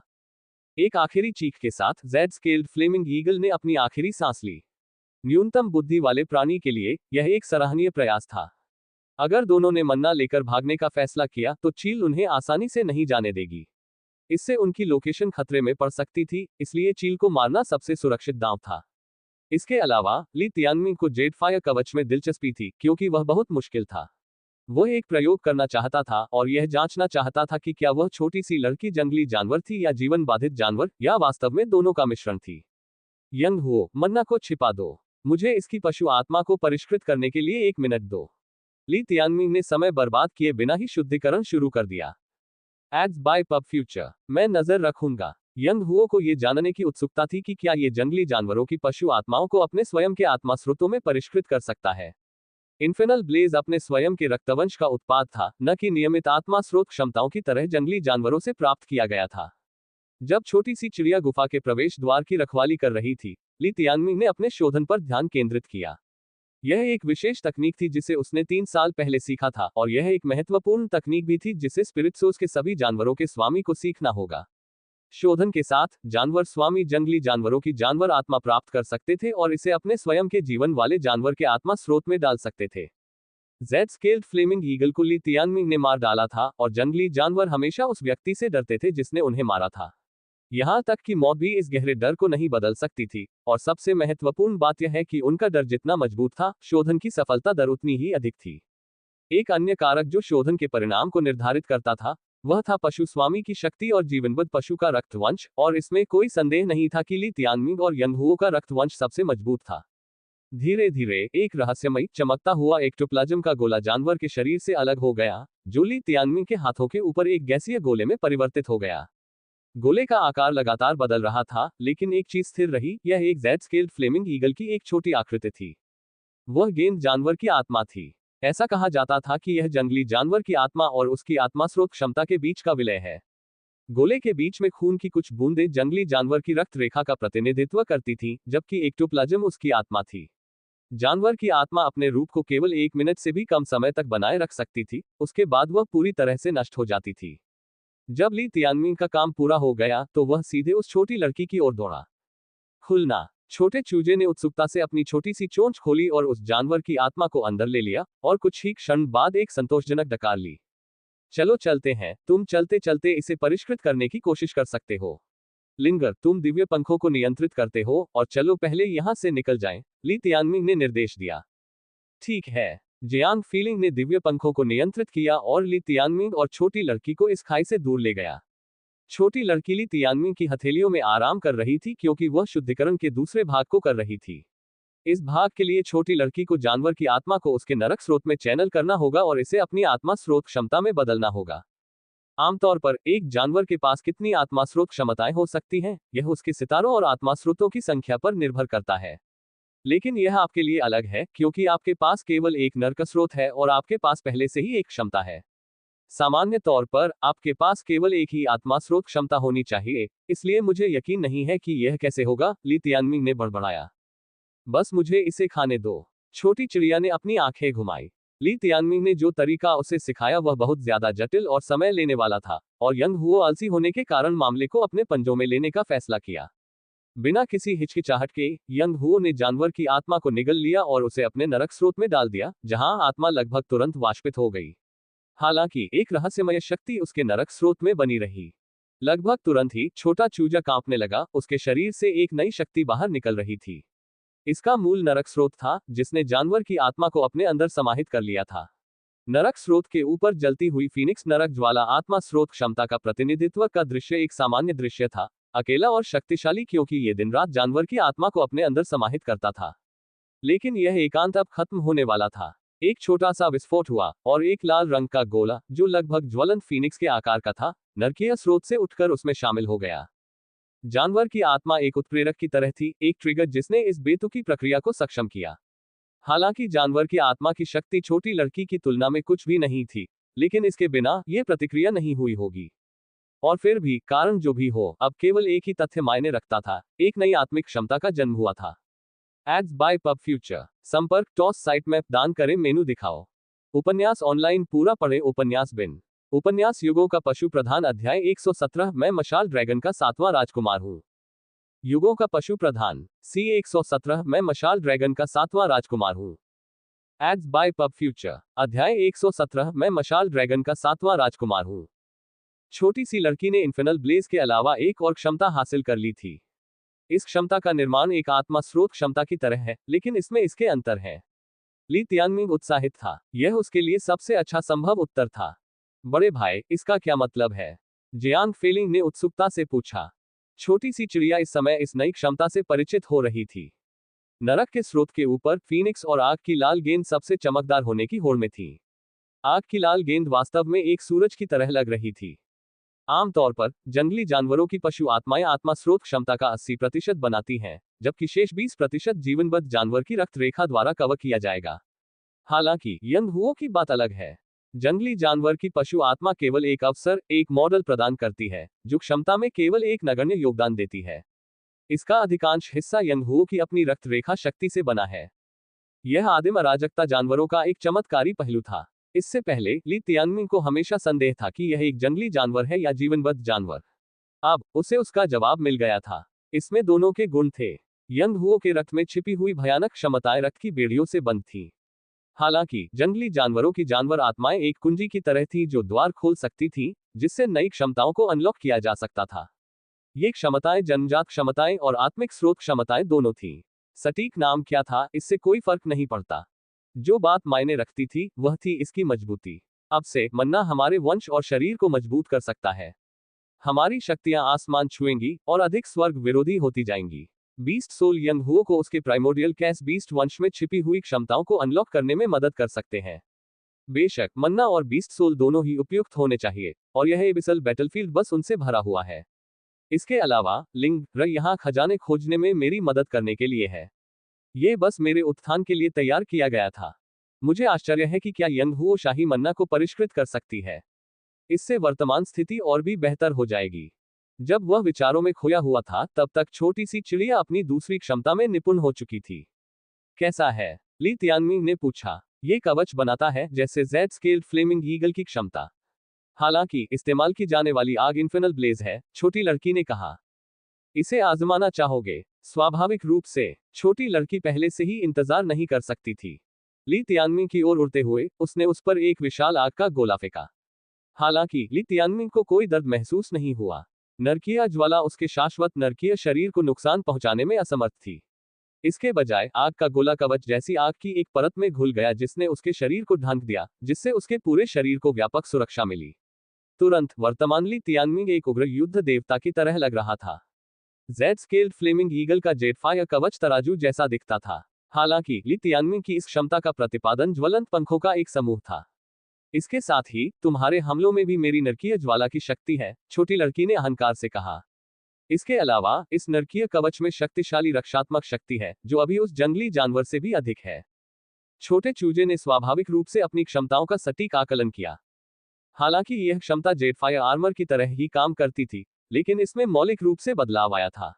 यह न केवल अधिक शक्तिशाली थी बल्कि इसमें और भी अधिक विकास की गुंजाइश थी। इसका उपयोग ली तियानमिंग पर भी किया जा सकता था, जिसका अर्थ था कि तकनीकी रूप से यह क्षमता उसके पास भी थी। क्या आप इसे अपने ऊपर इस्तेमाल कर सकते हैं? ली तियानमिंग ने पूछा। अरे, इस बार छोटे चूजे को अपना मुंह खोलने की जरूरत नहीं पड़ी और उसके शरीर पर नारकीय कवच का एक शानदार सेट दिखाई देने लगा।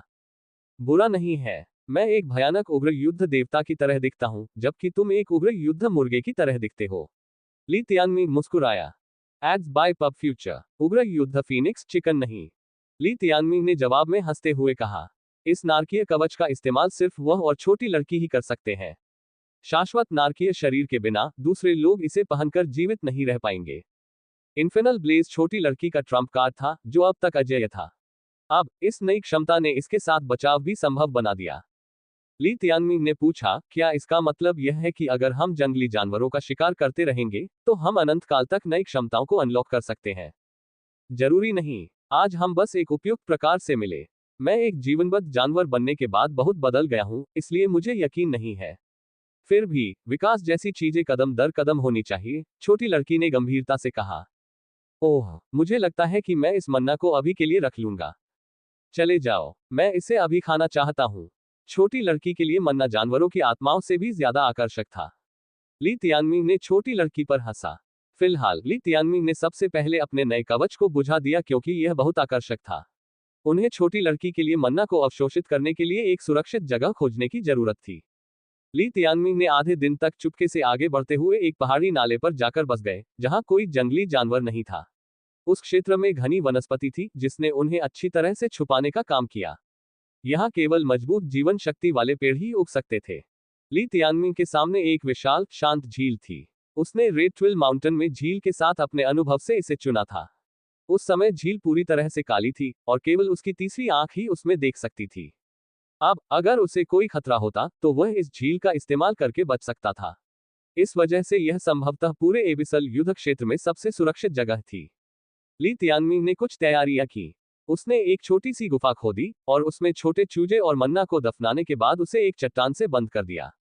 मन्ना को परिष्कृत करने से हंगामा मच सकता था, लेकिन ली तियानमिंग ने इसे यथासंभव कम करने की उम्मीद की। वैसे भी छोटे चूजे के आकार को देखते हुए यंग हुओ के लिए एक गुफा खोदना बहुत मुश्किल नहीं था। जब सब कुछ तैयार हो गया तो ली तियानमिंग पास के एक पेड़ पर बैठ गया और जियांग फेलिंग के साथ सहजता से बातचीत करने लगा। पिछली बार यंग हुओ ने उस साधारण मन्ना को परिष्कृत करने में काफी समय लिया था। अब जब यह शाही मन्ना है तो मुझे आश्चर्य है कि उसे कितना समय लगेगा। आम लोगों को 1 या 2 महीने की जरूरत होती है। यंग हुओ पहले से ही काफी डरावनी है, मैंने कभी भी इतने मजबूत वंश वाले जानवरों और जानवरों को नहीं देखा है। जियांग फेलिंग ने विस्मय में आह भरी। आध्यात्मिक लगाव के साथ वह वास्तव में ली तियानमिंग के शरीर की स्थिति के बारे में बहुत स्पष्ट थी। एकमात्र चीज जिससे उसे रोका गया था वह रहस्यमय जीवन बद्धस्थान था। जियांग फेलिंग को पहले से ही पता था कि ली तियानमिंग असामान्य है। हालांकि म्यू किंग के विपरीत वह किसी को नहीं बताएगी, यहां तक कि जियांग किंगलुआन को भी नहीं। ली तियानमिंग ने अपना समय अपने गॉडसोल कैनन और सोललेस सेवन हाउस को चमकाने में बिताया। उसने पहले ही अपनी बेविल्डरिंग आई के साथ बड़ी उपलब्धियां हासिल कर ली थी, और दूसरा चरण अब किसी भी समय प्रकट हो सकता था। जहां तक आत्माविहीन 7 हाउस की बात है, ये सर्वोच्च स्रोत रैंक वाली युद्ध कला थी, लेकिन ली तियानमिंग ने इसे सीखने की कला सीख ली थी। इसलिए इसे प्रशिक्षित करना मुश्किल नहीं था। अचानक पास से एक पुरुष की ठंडी आवाज गूंजी। यहाँ कौन है? कोई यहाँ है। ली तियानमिंग का मानना था कि उसका छिपने का स्थान बहुत बढ़िया था, लेकिन फिर भी वह इतना बदकिस्मत था कि किसी से टकरा गया। दोनों ने एक ही समय पर एक दूसरे को देखा। ली तियानमिंग अपने पेड़ से कूद गया और उस जगह से 100 मीटर आगे खड़ा हो गया जहां नन्हा चूजा छिपा हुआ था ताकि नए आने वाले का रास्ता रोका जा सके। वह आदमी पहले से ही इतना करीब था कि शोधन प्रक्रिया से निकलने वाली सूक्ष्म आभा स्पष्ट रूप से दिखाई दे रही थी। एक जीवित जानवर मन्ना को परिष्कृत कर रहा है। वास्तव में अथाह युद्ध क्षेत्र में ऐसा करना साहस या मूर्खता। वह आदमी जमीन पर उतरा जिससे गिरे हुए पत्ते बिखर गए जो उस क्षेत्र को ढंक रहे थे। युवक ने लाल रंग का लबादा पहना हुआ था और उसके बाल लंबे लाल थे। उसकी भुजाएं भी बहुत मोटी थीं, आम लोगों से 10 सेंटीमीटर लंबी। कुल मिलाकर वो बहुत सुंदर नहीं था, बल्कि बहुत क्रूर था। उसकी क्रूर निगाह ली तियानमिंग के पास से गुजरकर उस जगह पर पड़ी जहां छोटा चूजा था, और वह अपनी हंसी रोक नहीं सका। मैं देख रहा हूं। मुझे लगता है इसका मतलब है कि तुम्हारा जीवन बाधित जानवर कोई छोटा और दयनीय प्राणी होगा। मन्ना को परिष्कृत करने में कम से कम कई दिन लगते हैं। अगर मैं आपकी जगह होता तो मैं इसे छिपा देता, इसे इस तरह नहीं दिखाता और दूसरों को इसे छीनने का मौका नहीं देता। जाहिर है युवक को यह पता नहीं था कि छोटी लड़की शाही मन्ना को परिष्कृत कर रही थी, अन्यथा वह इतनी शांति से बात नहीं कर रहा होता। अपना नाम बताओ। क्या तुम वर्मिलियन बर्ड या एक्वामरीन से हो? मुझे लगता है कि वर्मिलियन बर्ड अग्नि प्रकार को देखते हुए। युवक की अभिव्यक्ति तिरस्कारपूर्ण थी। एक्वामरीन का क्षेत्र मुख्य रूप से द्वीपों से बना था, इसलिए उनके बीच बहुत अधिक बाहरी संघर्ष नहीं थे। हालांकि मशाल ड्रैगन और सिंदूर पक्षी दोनों की स्थापना आग पर हुई थी, इसलिए उनके बीच बहुत घर्षण मौजूद था। यदि ऐसा है तो यह नवागंतुक संभवतः टॉर्च ड्रैगन से था। ली तियानमिंग ने कहा, पहले अपना परिचय देना ही शिष्टाचार है। हाँ, मैं जी चांगयान हूँ, टॉर्च ड्रैगन का 7वां राजकुमार। जी चांगयान ने व्यंग्य किया। जैसे ही उसे ली तियानमिंग की पहचान पता चलती, वह कार्रवाई करता। ये डर नहीं था, ये सिर्फ ये तय करना था कि उसे मारना है या उसे हराना है। अगर उसका दर्जा ऊंचा है, हार। अगर उसका दर्जा कम है, तो मार डालो। उसके हिसाब से किसी को भी मारा जा सकता है, बशर्ते वह वर्मिलियन बर्ड राजकुमार या सैंक्टम पोटेंटेट के वंश की सीधी रेखा का न हो। हम क्या करें, बड़े भाई? यंग हुओ व्यस्त है और प्रतिद्वंद्वी के पास निश्चित रूप से एक जीवन बाधित जानवर है। 2 बनाम 1, और हम उन्हें यंग हुओ को छूने नहीं दे सकते। जियांग फेलिंग स्वाभाविक रूप से चिंतित थे क्योंकि उनके खिलाफ बहुत सारी बाधाएं थीं।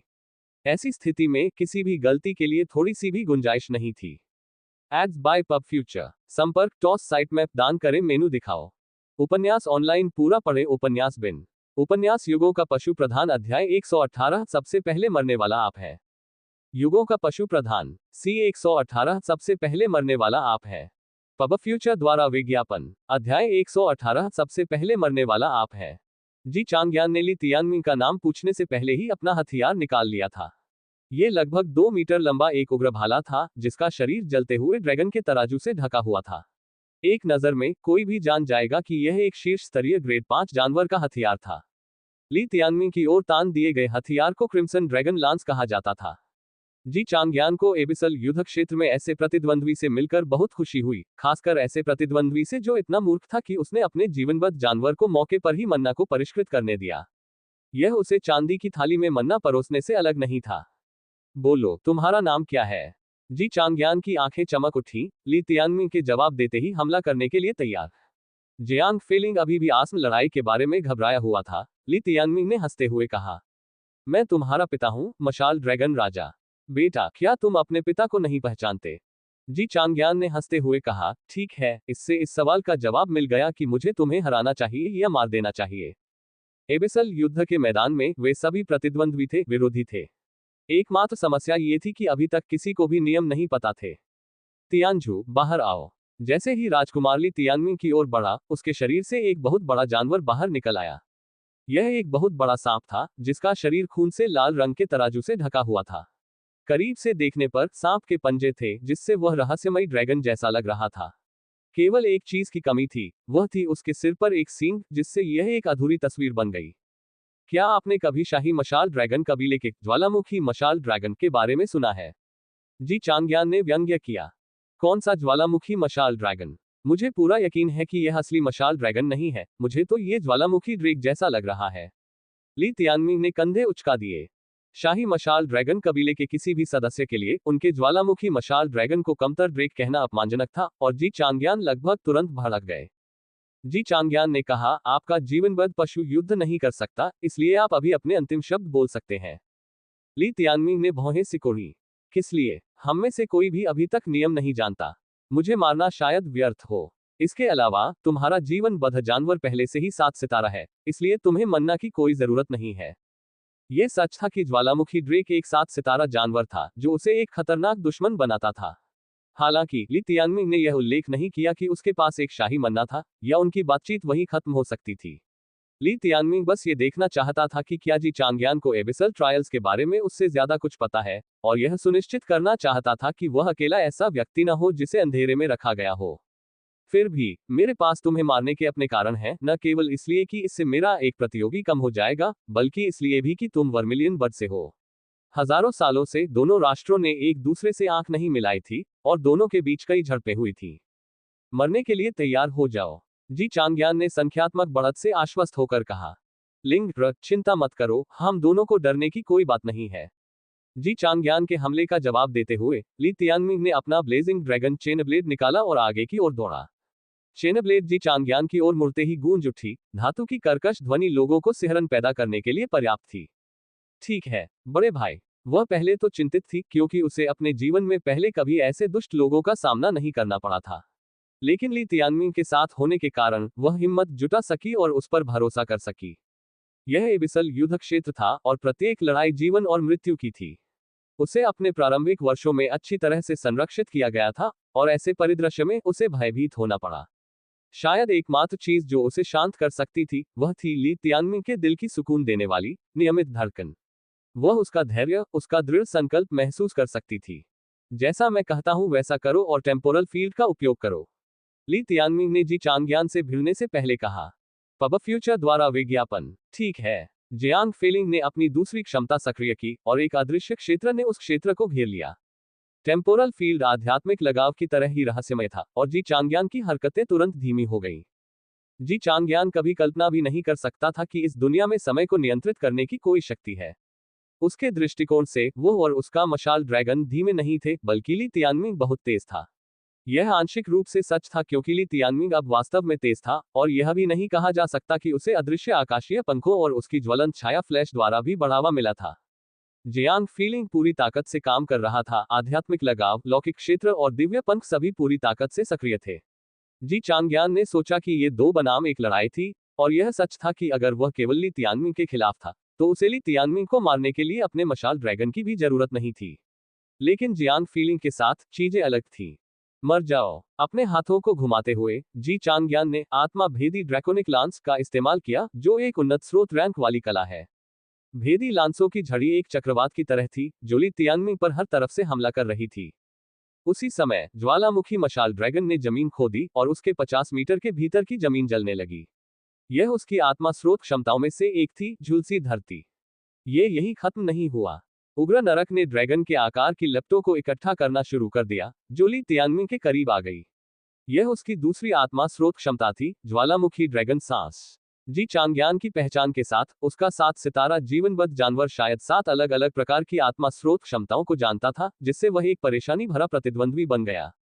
और फिर भी ली तियानमिंग आग से प्रतिरक्षित था। हालांकि इसका मतलब यह नहीं था कि वह जी चांगयान के सभी हमलों के लिए अजेय था, लेकिन जब आग के हमलों की बात आती थी तो ली तियानमिंग निडर था। अगर उसके प्रतिद्वंद्वी का हथियार उसे छेद देता तो वह फिर भी मर जाता, लेकिन झुलसी हुई धरती उसे गुदगुदी की तरह लगती थी। तभी उसके पीछे गुप्त कक्ष से एक आग का गोला निकला और ली तियानमिंग के चारों ओर लिपट गया। ये यंग हुओ की आत्मा स्रोत क्षमता नरक कवच थी।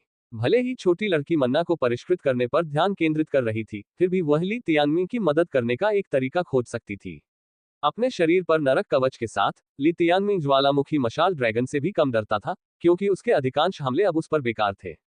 धन्यवाद भाई। ली तियानमिंग को पहले तो जी चांगयान से डर भी नहीं लगा था, लेकिन अब जब यंग हुओ ने कुछ मदद की थी, जबकि ली तियानमिंग अभी भी झुलसी हुई धरती की क्षमता के अंदर फंसा हुआ था, जी चांगयान ने विभिन्न कोनों से हमला करना जारी रखा। उसका हर वार भयंकर और घातक था। मशाल ड्रैगन भी कई बार जमीन से निकलकर ली तियानमिंग पर अपनी जानवरों जैसी कलाओं से हमला कर चुका था, उनमें से कुछ ली तियानमिंग को बाल बाल बचाकर ले गए थे। आखिर बात क्या है? हम तो बस मिले ही थे। ली तियानमिंग ने अपना सिर हिलाया और पूछा, क्या तुम सच में मुझे मारने की योजना बना रहे हो? मैं बस तुम्हें हराने की योजना बना रहा था, और अगर तुम्हारी पारिवारिक पृष्ठभूमि मजबूत रही तो तुम्हें जीवित रहने दूंगा। लेकिन मैंने अपना विचार बदल दिया है। जी चांगयान की आंखें लाल हो गई थीं। क्यों? ली तियानमिंग ने पूछा। क्या तुम नहीं देख सकते? इसे एबिसल ट्रायल्स कहते हैं, और केवल एक व्यक्ति ही इस ट्रायल से बच पाएगा। हम में से कोई भी इस जगह से जिंदा नहीं निकलेगा। जी चांगयान ने फुसफुसाया। केवल जीवित बचे व्यक्ति को ही स्वर्ग के एलिसियम में जाने का अधिकार है। मुझे यकीन नहीं है कि दूसरे क्या सोचते हैं, लेकिन मैं यह मौका किसी और को नहीं दे रहा हूं। मैं टॉर्च ड्रैगन में पैदा हुआ था, और शायद यह मेरी किस्मत है कि मैं अपना बाकी जीवन वहीं बिताऊं। लेकिन उस नियति से बचने का यह मेरा एकमात्र मौका है। इसलिए मैं इस एबिसल युद्ध क्षेत्र में बाकी सभी को मार डालूंगा, जब तक कि मैं इस एजियोर डोमेन में जीवित बचा हुआ अकेला व्यक्ति न रह जाऊं। एक बार ऐसा होने के बाद एलिसियम और किसे चुन सकता है? तुमने कहा कि इस खेल में कोई नियम नहीं है। खैर, ये है नियम। जी चांगयान पागलों की तरह चिल्लाया और ली तियानमिंग पर अपना भाला लहराना जारी रखा। ज्वालामुखी मशाल ड्रैगन के साथ उनका समन्वय शानदार था, लेकिन उनके सभी प्रयासों के बावजूद ली तियानमिंग के नरक कवच को कोई भी भेद नहीं सका। उनके हमले पहले से ही बहुत कमजोर थे, क्योंकि मौलिक क्षति अप्रभावी थी। यह उल्लेख करने की आवश्यकता नहीं है कि उनकी चाल भी सामान्य से धीमी थी। जी चांगयान, मुझे नहीं पता कि इस खेल के नियम क्या हैं। नहीं, मैं बेतरतीब ढंग से अनुमान लगाना चाहता हूं या आपके तर्क का खंडन करना चाहता हूं। लेकिन मैं आपको बता सकता हूं कि यदि आप इस एजियोर डोमेन में हर एक व्यक्ति को मारना चाहते हैं, तो सबसे पहले मरने वाला आप ही होंगे। ली तियानमिंग ने बोलना समाप्त करते ही एक चाल चली। इस समय ज्वालामुखी मशाल ड्रैगन जमीन से होकर नीचे से छलांग लगाता हुआ आया और ली तियानमिंग के पैरों को काटने लगा। लेकिन ली तियानमिंग के पास नारकीय कवच था, और उसने लगभग अपनी जीभ जला ली। उसी समय ली तियानमिंग ने अपना बायां हाथ नीचे किया, उस पर मशाल ड्रैगन का सामना करते हुए बेल डंगाई। जब उसने इसका इस्तेमाल किया तो जानवर की आंख पर 81 आत्मा नसों के माध्यम से प्रवाहित हुई, और प्रभाव तुरंत दिखाई दिया। कुछ ही देर बाद ऐसा लगा जैसे कोई भूत उसके कानों में फुसफुसा रहा हो। भ्रमित करने वाली आंख की भ्रमकारी क्षमताओं के साथ मिलकर मशाल वाला ड्रैगन तुरंत ही एक दुष्स्वप्न में डूब गया। निष्प्राण 7 चीखें, पहला रुख। धधकते ड्रैगन चेनब्लेड ने मशाल ड्रैगन के शरीर को चीर दिया, उसकी त्वचा को फाड़ दिया। एक चीख के साथ ज्वालामुखी मशाल ड्रैगन एक कीड़े की तरह धरती में वापस गिर गया, और पीछे खून से लथपथ जमीन का एक टुकड़ा छोड़ गया। बस अब मर जाओ। जी चांगयान बगल से आया। धधकते ड्रैगन चेनब्लेड ने फिर से एक भयानक चीख के साथ वार किया, जिसकी नोक जी चांगयान की ओर उड़ी। चेनब्लेड का शरीर क्रिम्सन ड्रैगन लांस के चारों ओर लिपटा हुआ था, जबकि धधकते ड्रैगन के नुकीले हिस्से ने जी चांगयान की बाह में वार किया। आह! दर्द से रोते हुए जी चांगयान ने भाला छोड़ दिया, जिसे ली तियानमिंग ने खींच लिया और उसे हवा में उड़ा दिया। अगली बार मशाल ड्रैगन फिर से प्रकट हुआ, उसके मुंह से आग की एक धारा ली तियानमिंग की ओर बह रही थी। यह उसकी तीसरी आत्मा स्रोत क्षमता थी, मैग्मा ब्लास्ट। धातु फिर से चीख उठी। ब्लेजिंग ड्रैगन चेनब्लेड के एक और झटके के साथ मशाल ड्रैगन के कानों में दुष्ट भूतों की आवाज गूंज उठी, जिससे मानसिक पीड़ा फिर से बढ़ गई। मशाल ड्रैगन कुछ क्षणों के लिए धीमा हो गया, जो चेनब्लेड के लिए अपने अगले हमले की तैयारी के लिए पर्याप्त से अधिक था। जैसे ही मशाल ड्रैगन ने मैग्मा ब्लास्ट का इस्तेमाल करने के लिए अपना मुंह खोला, ली तियानमिंग की धधकती ड्रैगन चेनब्लेड आग की लपटों में उसके मुंह में और गले में उतर गई। मशाल ड्रैगन सख्त हो गया, चेनब्लेड उसके अंदर तक घुस गई थी। एक आखिरी फुसफुसाहट के साथ ज्वालामुखी मशाल ड्रैगन बेजान होकर जमीन पर गिर पड़ा। पब फ्यूचर द्वारा विज्ञापन। संपर्क टॉस साइट मैप दान करें, मेनू दिखाओ। उपन्यास ऑनलाइन पूरा पढ़े उपन्यास बिन। उपन्यास युगों का पशु प्रधान अध्याय 119 जब तक वह खून में भीग न जाए। युगों का पशु प्रधान सी 119 जब तक वह खून में भीग न जाए। एड्स बाय पब फ्यूचर अध्याय 119 जब तक वह खून से लथपथ नहीं हो जाता। जब ली तियानमिंग ने ब्लेजिंग ड्रैगन चेनब्लेड को बाहर निकाला तो उसने ज्वालामुखी ड्रेक के सभी आंतरिक अंगों को भी बाहर निकाल दिया था। बेशक इसका मतलब था कि बचा हुआ मैग्मा ब्लास्ट उसके पूरे शरीर पर फैल गया था। अगर वेई गोआओ जैसा कोई व्यक्ति यहाँ होता तो ये घातक होता, लेकिन वह मोमबत्ती की रोशनी पिघले हुए नरकीय कवच के सामने बेकार थी। जी चांगयान, क्या अब भी मुझे मारने की योजना बना रहे हो? ली तियानमिंग नरक की गहराई से निकले एक शैतान की तरह बिना किसी नुकसान के आग से बाहर निकल आया। ली तियानमिंग के अपने सिद्धांत थे। वह दूसरों से लड़ाई करने वाला नहीं था, लेकिन अगर दूसरे उसे पहले उकसाते तो वह कोई दया नहीं दिखाता। मार्शल दुनिया के नियम ऐसे ही थे जहां केवल सबसे मजबूत ही जीवित बचता था। वह 3 साल पहले पर्याप्त मजबूत नहीं था, जिसके परिणामस्वरूप मिडास की मृत्यु हो गई। उसने कभी खुद को दयालु व्यक्ति नहीं माना, और वास्तव में इग्निसपोलिस में ऐसे कई लोग थे जिनसे उसे दुश्मनी थी। अगर वह सेज चेन के प्रति कृतज्ञता नहीं दिखाता तो चेन याओ और जूलान उसकी हिट लिस्ट में होते। तियानझू जी चांगयान का चेहरा गुस्से से विकृत हो गया। मैं तुम्हें मार डालूंगा और तुम्हारी लाश को टुकड़े टुकड़े कर दूंगा। जी चांगयान की आंखें लाल हो गईं जब उसने एक बार फिर हमला किया। किस लिए? ली तियानमिंग ने सोचा था कि उसके जीवनबद्ध पशु की मृत्यु उसकी लड़ने की इच्छा को बुझाने के लिए पर्याप्त थी। तुम्हें कुछ नहीं पता। एबिसल ट्रायल्स जीवन और मौत की लड़ाई है, और इससे कोई नहीं बचेगा। मैं नहीं जानता कि तुम कौन हो, लेकिन अपनी नादानी के कारण तुम ज्यादा आगे नहीं बढ़ पाओगे। लेकिन मैं यहां मरने वाला नहीं हूं, ली तियानमिंग ने कहा। तो क्या हुआ? मैं तैयार होकर आया हूं, और मैं इस अथाह युद्ध क्षेत्र में मरने के लिए तैयार हूं। मैं असफल हो गया क्योंकि मैंने तुम्हें कम आंका था। यहां तक कि जी चांगयान की आंखों से भी खून बह रहा था। क्यों? मैं टॉर्च ड्रैगन में पैदा हुआ था, और 20 साल की उम्र से पहले ही मेरे जीवन का बाकी हिस्सा तय हो गया था। ये वह जीवन नहीं है जिसे मैं जीना चाहता हूँ। मैं देश छोड़कर फ्लेमिलो महाद्वीप के बाकी हिस्सों का पता लगाना चाहता हूँ, भले ही मैं अपने गृहनगर के बाहर ही क्यों न मर जाऊं। ली तियानमिंग को याद आया कि जियांग किंगलुआन ने पहले भी कुछ इसी तरह की बात कही थी। ऐसा लगता था कि उनके जैसे शाही उत्तराधिकारियों में बाहरी दुनिया के लिए विशेष रूप से तीव्र लालसा होती है। उसने आह भरी। भूल जाओ, मैं तुम्हें एक मौका दूंगा। अगर तुम जाना चाहते हो तो मैं तुम्हें अभी जाने दूंगा। हाँ, तुम्हें क्या लगता है कि मैं तुम्हें अकेले नहीं मार सकता? जी चांगयान ने अपना क्रिम्सन ड्रैगन लांस एक बार फिर आगे की ओर उड़ाया। वह युवक पूरी तरह से पागल हो चुका था। उस स्थिति में ली तियानमिंग के लिए केवल एक ही काम बचा था। ली तियानमिंग ने अपनी आत्माविहीन 7 चीखें तैयार की, क्योंकि जी चांगयान ने बेतहाशा उस पर हमला किया। जब ब्लेजिंग ड्रैगन चेनब्लेड ने अप्रत्याशित कोण से जी चांगयान के शरीर को छेद दिया तो चीखें और चीखें गूंज उठी। खून बहने लगा। जी चांगयान नीचे गिर पड़ा, उसकी आंखें पूरी खुली हुई थी और वह ली तियानमिंग को घूर रहा था। तुम्हारा नाम क्या है? ली तियानमिंग। और आप किस वंश से हैं? बस एक किसान। हाँ, बस एक किसान। यह आखिरी बात थी जो जी चांगयान ने सांस रुकने से पहले कही। ली तियानमिंग ने गहरी सांस ली। उसके दुश्मन ने लड़ने के लिए एक अनुचित समय चुना था, और फिर भी ली तियानमिंग ने जीत हासिल की थी।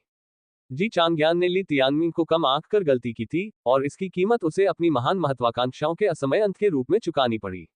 हालांकि उसे इस आश्चर्यजनक जीत से कोई खुशी नहीं मिली। उसने सोचा कि जी चांगयान ने एबिसल ट्रायल्स के बारे में क्या कहा था, और महसूस किया कि वह मृत राजकुमार द्वारा दावा किए गए किसी भी दावे का खंडन नहीं कर सकता। एबिसल ट्रायल्स का वास्तव में उद्देश्य क्या था, और क्या ये वास्तव में एक युद्ध था जहां केवल एक व्यक्ति खड़ा रह सकता था? बड़े भाई, क्या एबिसल ट्रायल्स वाकई इतने क्रूर है? क्या आपको लगता है कि स्वर्ग का स्वर्ग इसे इस तरह व्यवस्थित करेगा कि केवल एक ही व्यक्ति इससे बच सके? जियांग फीलिंग की आवाज कांप उठी। यह जरूरी नहीं कि सच हो, खुद को डराओ मत। ली तियानमिंग ने उसे दिलासा दिया। ये खुद को भी दिलासा देने के लिए था, क्योंकि वह भी उस डरावने विचार से बचना चाहता था। लेकिन किंग एयर भी यहाँ है। मैं नहीं चाहता कि वह मर जाए। जियांग फीलिंग ने गिड़गिड़ाते हुए कहा। यही वह बात थी जिससे ली तियानमिंग को सबसे ज्यादा डर लगता था। उसे चेन हाओ, जिंग क्यू या मो लिन सहित किसी और की परवाह नहीं थी। लेकिन ली तियानमिंग जियांग किंगलुआन को किसी भी तरह से नहीं मार सकता था। वह उसे यहाँ कभी नहीं मरने देगा। इसके बारे में ज्यादा चिंता मत करो। यह आदमी शायद अपनी ही अटकलों से पागल हो गया है, और इसकी वजह से वह पहले ही मर चुका है, ली तियानमिंग ने सुझाव दिया। बड़े भाई, अब मैं समझ गया हूँ।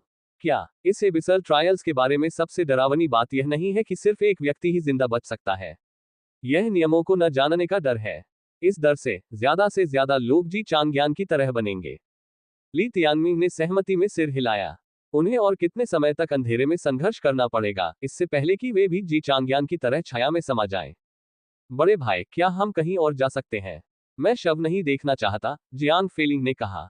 Ads by pub future. जब मैं हत्या करता हूं तो तुम्हें अच्छा नहीं लगता?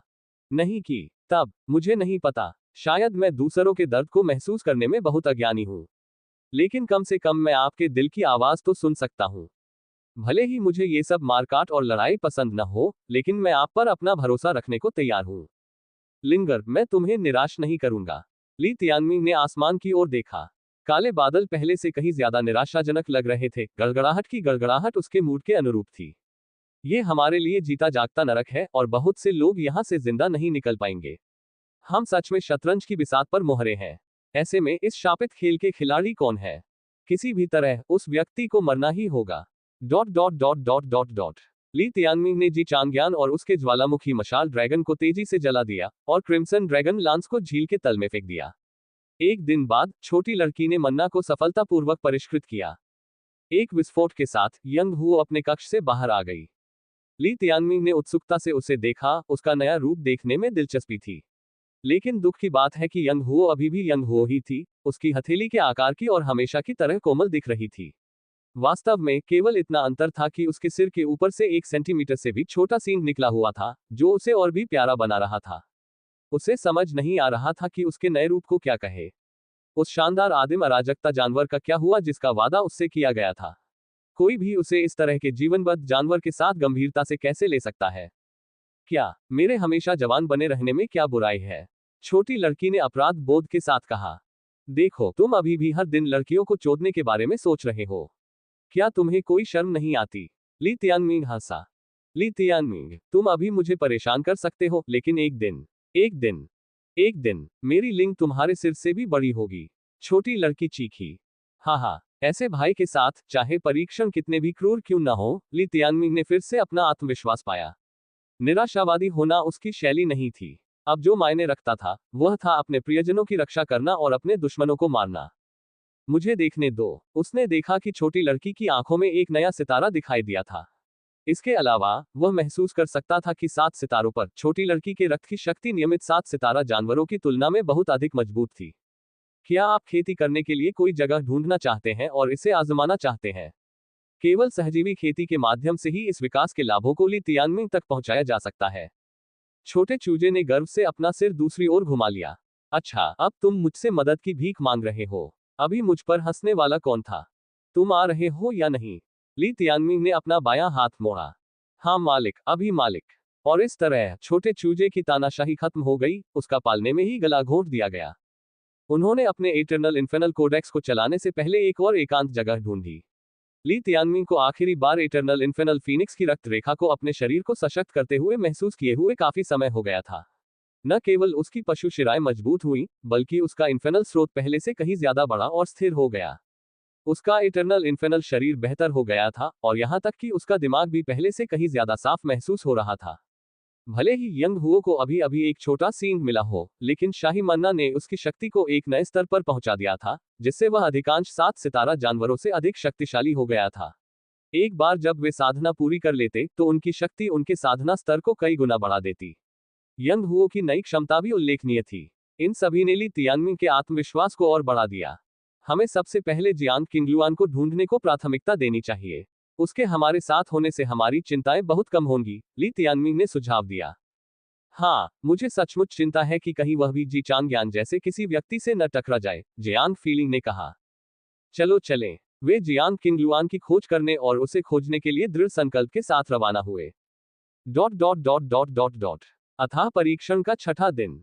वह क्या है? ली तियानमिंग ने आगे देखा और एक पतली झिल्ली देखी जो स्वर्गीय पैटर्न बैरियर की तरह दिख रही थी। जियांग फीलिंग ने पूछा, क्या हम पहले ही एजियो डोमेन के किनारे पर पहुंच चुके हैं? अवरोध डोमेन की सीमाओं के चारों ओर स्थापित किया गया था और पूरे क्षेत्र को घेर लिया गया था। नहीं, यह एजियो डोमेन की सीमा नहीं होनी चाहिए। ली तियानमिंग ने भौहें सिकोड़ी। वह स्वर्गीय पैटर्न बैरियर के सामने 3 मीटर की दूरी पर खड़ा था और चुपचाप उसे देख रहा था। और फिर 2 मीटर, 1 मीटर। उन्होंने निष्कर्ष देते हुए कहा, बाधा हमारे सामने आ रही है। स्वर्गीय पैटर्न अवरोध एक विशाल गोला था, जहां गोले का ऊपरी आधा भाग एजियो डोमेन को घेरे हुए था। लेकिन अब अवरोध बंद हो रहा था। ये दर्शाता है कि गोला धीरे धीरे सिकुड़ रहा था। अगर यह जारी रहा तो इसका मतलब है कि बाधा धीरे धीरे कम होकर पूरी तरह से खत्म हो जाएगी। जल्दी या बाद में हम सभी को केंद्र में मिलने के लिए मजबूर होना पड़ेगा। यह बाधा केवल जानवरों के मालिकों और जीवनबद्ध जानवरों पर काम करती है और जंगली जानवरों को प्रभावित नहीं करेगी। ली तियानमिंग को पता था कि इस दर पर वे सभी एक ही स्थान पर एक साथ समाप्त हो जाएंगे। और जब ऐसा होगा तो इस खेल के नियम क्या होंगे, उसे नहीं पता था, लेकिन वह निश्चित रूप से एबिसल ट्रायल्स का आखिरी दिन होगा। इस नई खोज के बाद उन्होंने जियांग किंगलुआन की तलाश जारी रखी। हालांकि जियांग किंगलुआन के बजाय उन्हें दो अप्रत्याशित लोग मिले। वे चेन हाओ और जिंग क्यू थे। जुड़वा वाकई बहुत भाग्यशाली रहे होंगे कि वे एक दूसरे से मिले, क्योंकि अब उनकी लड़ने की शक्ति दोगुनी हो गई थी। जब ली तियानमिंग ने उन्हें पाया तो दोनों ने ली तियानमिंग को भी देखा था, जिससे उनके चेहरे पर मुस्कान आ गई। एबिसल युद्ध के मैदान में अकेले ली तियानमिंग के खिलाफ दो लोग। ऐसा लग रहा था जैसे इस साल उनका जन्मदिन जल्दी आ गया हो।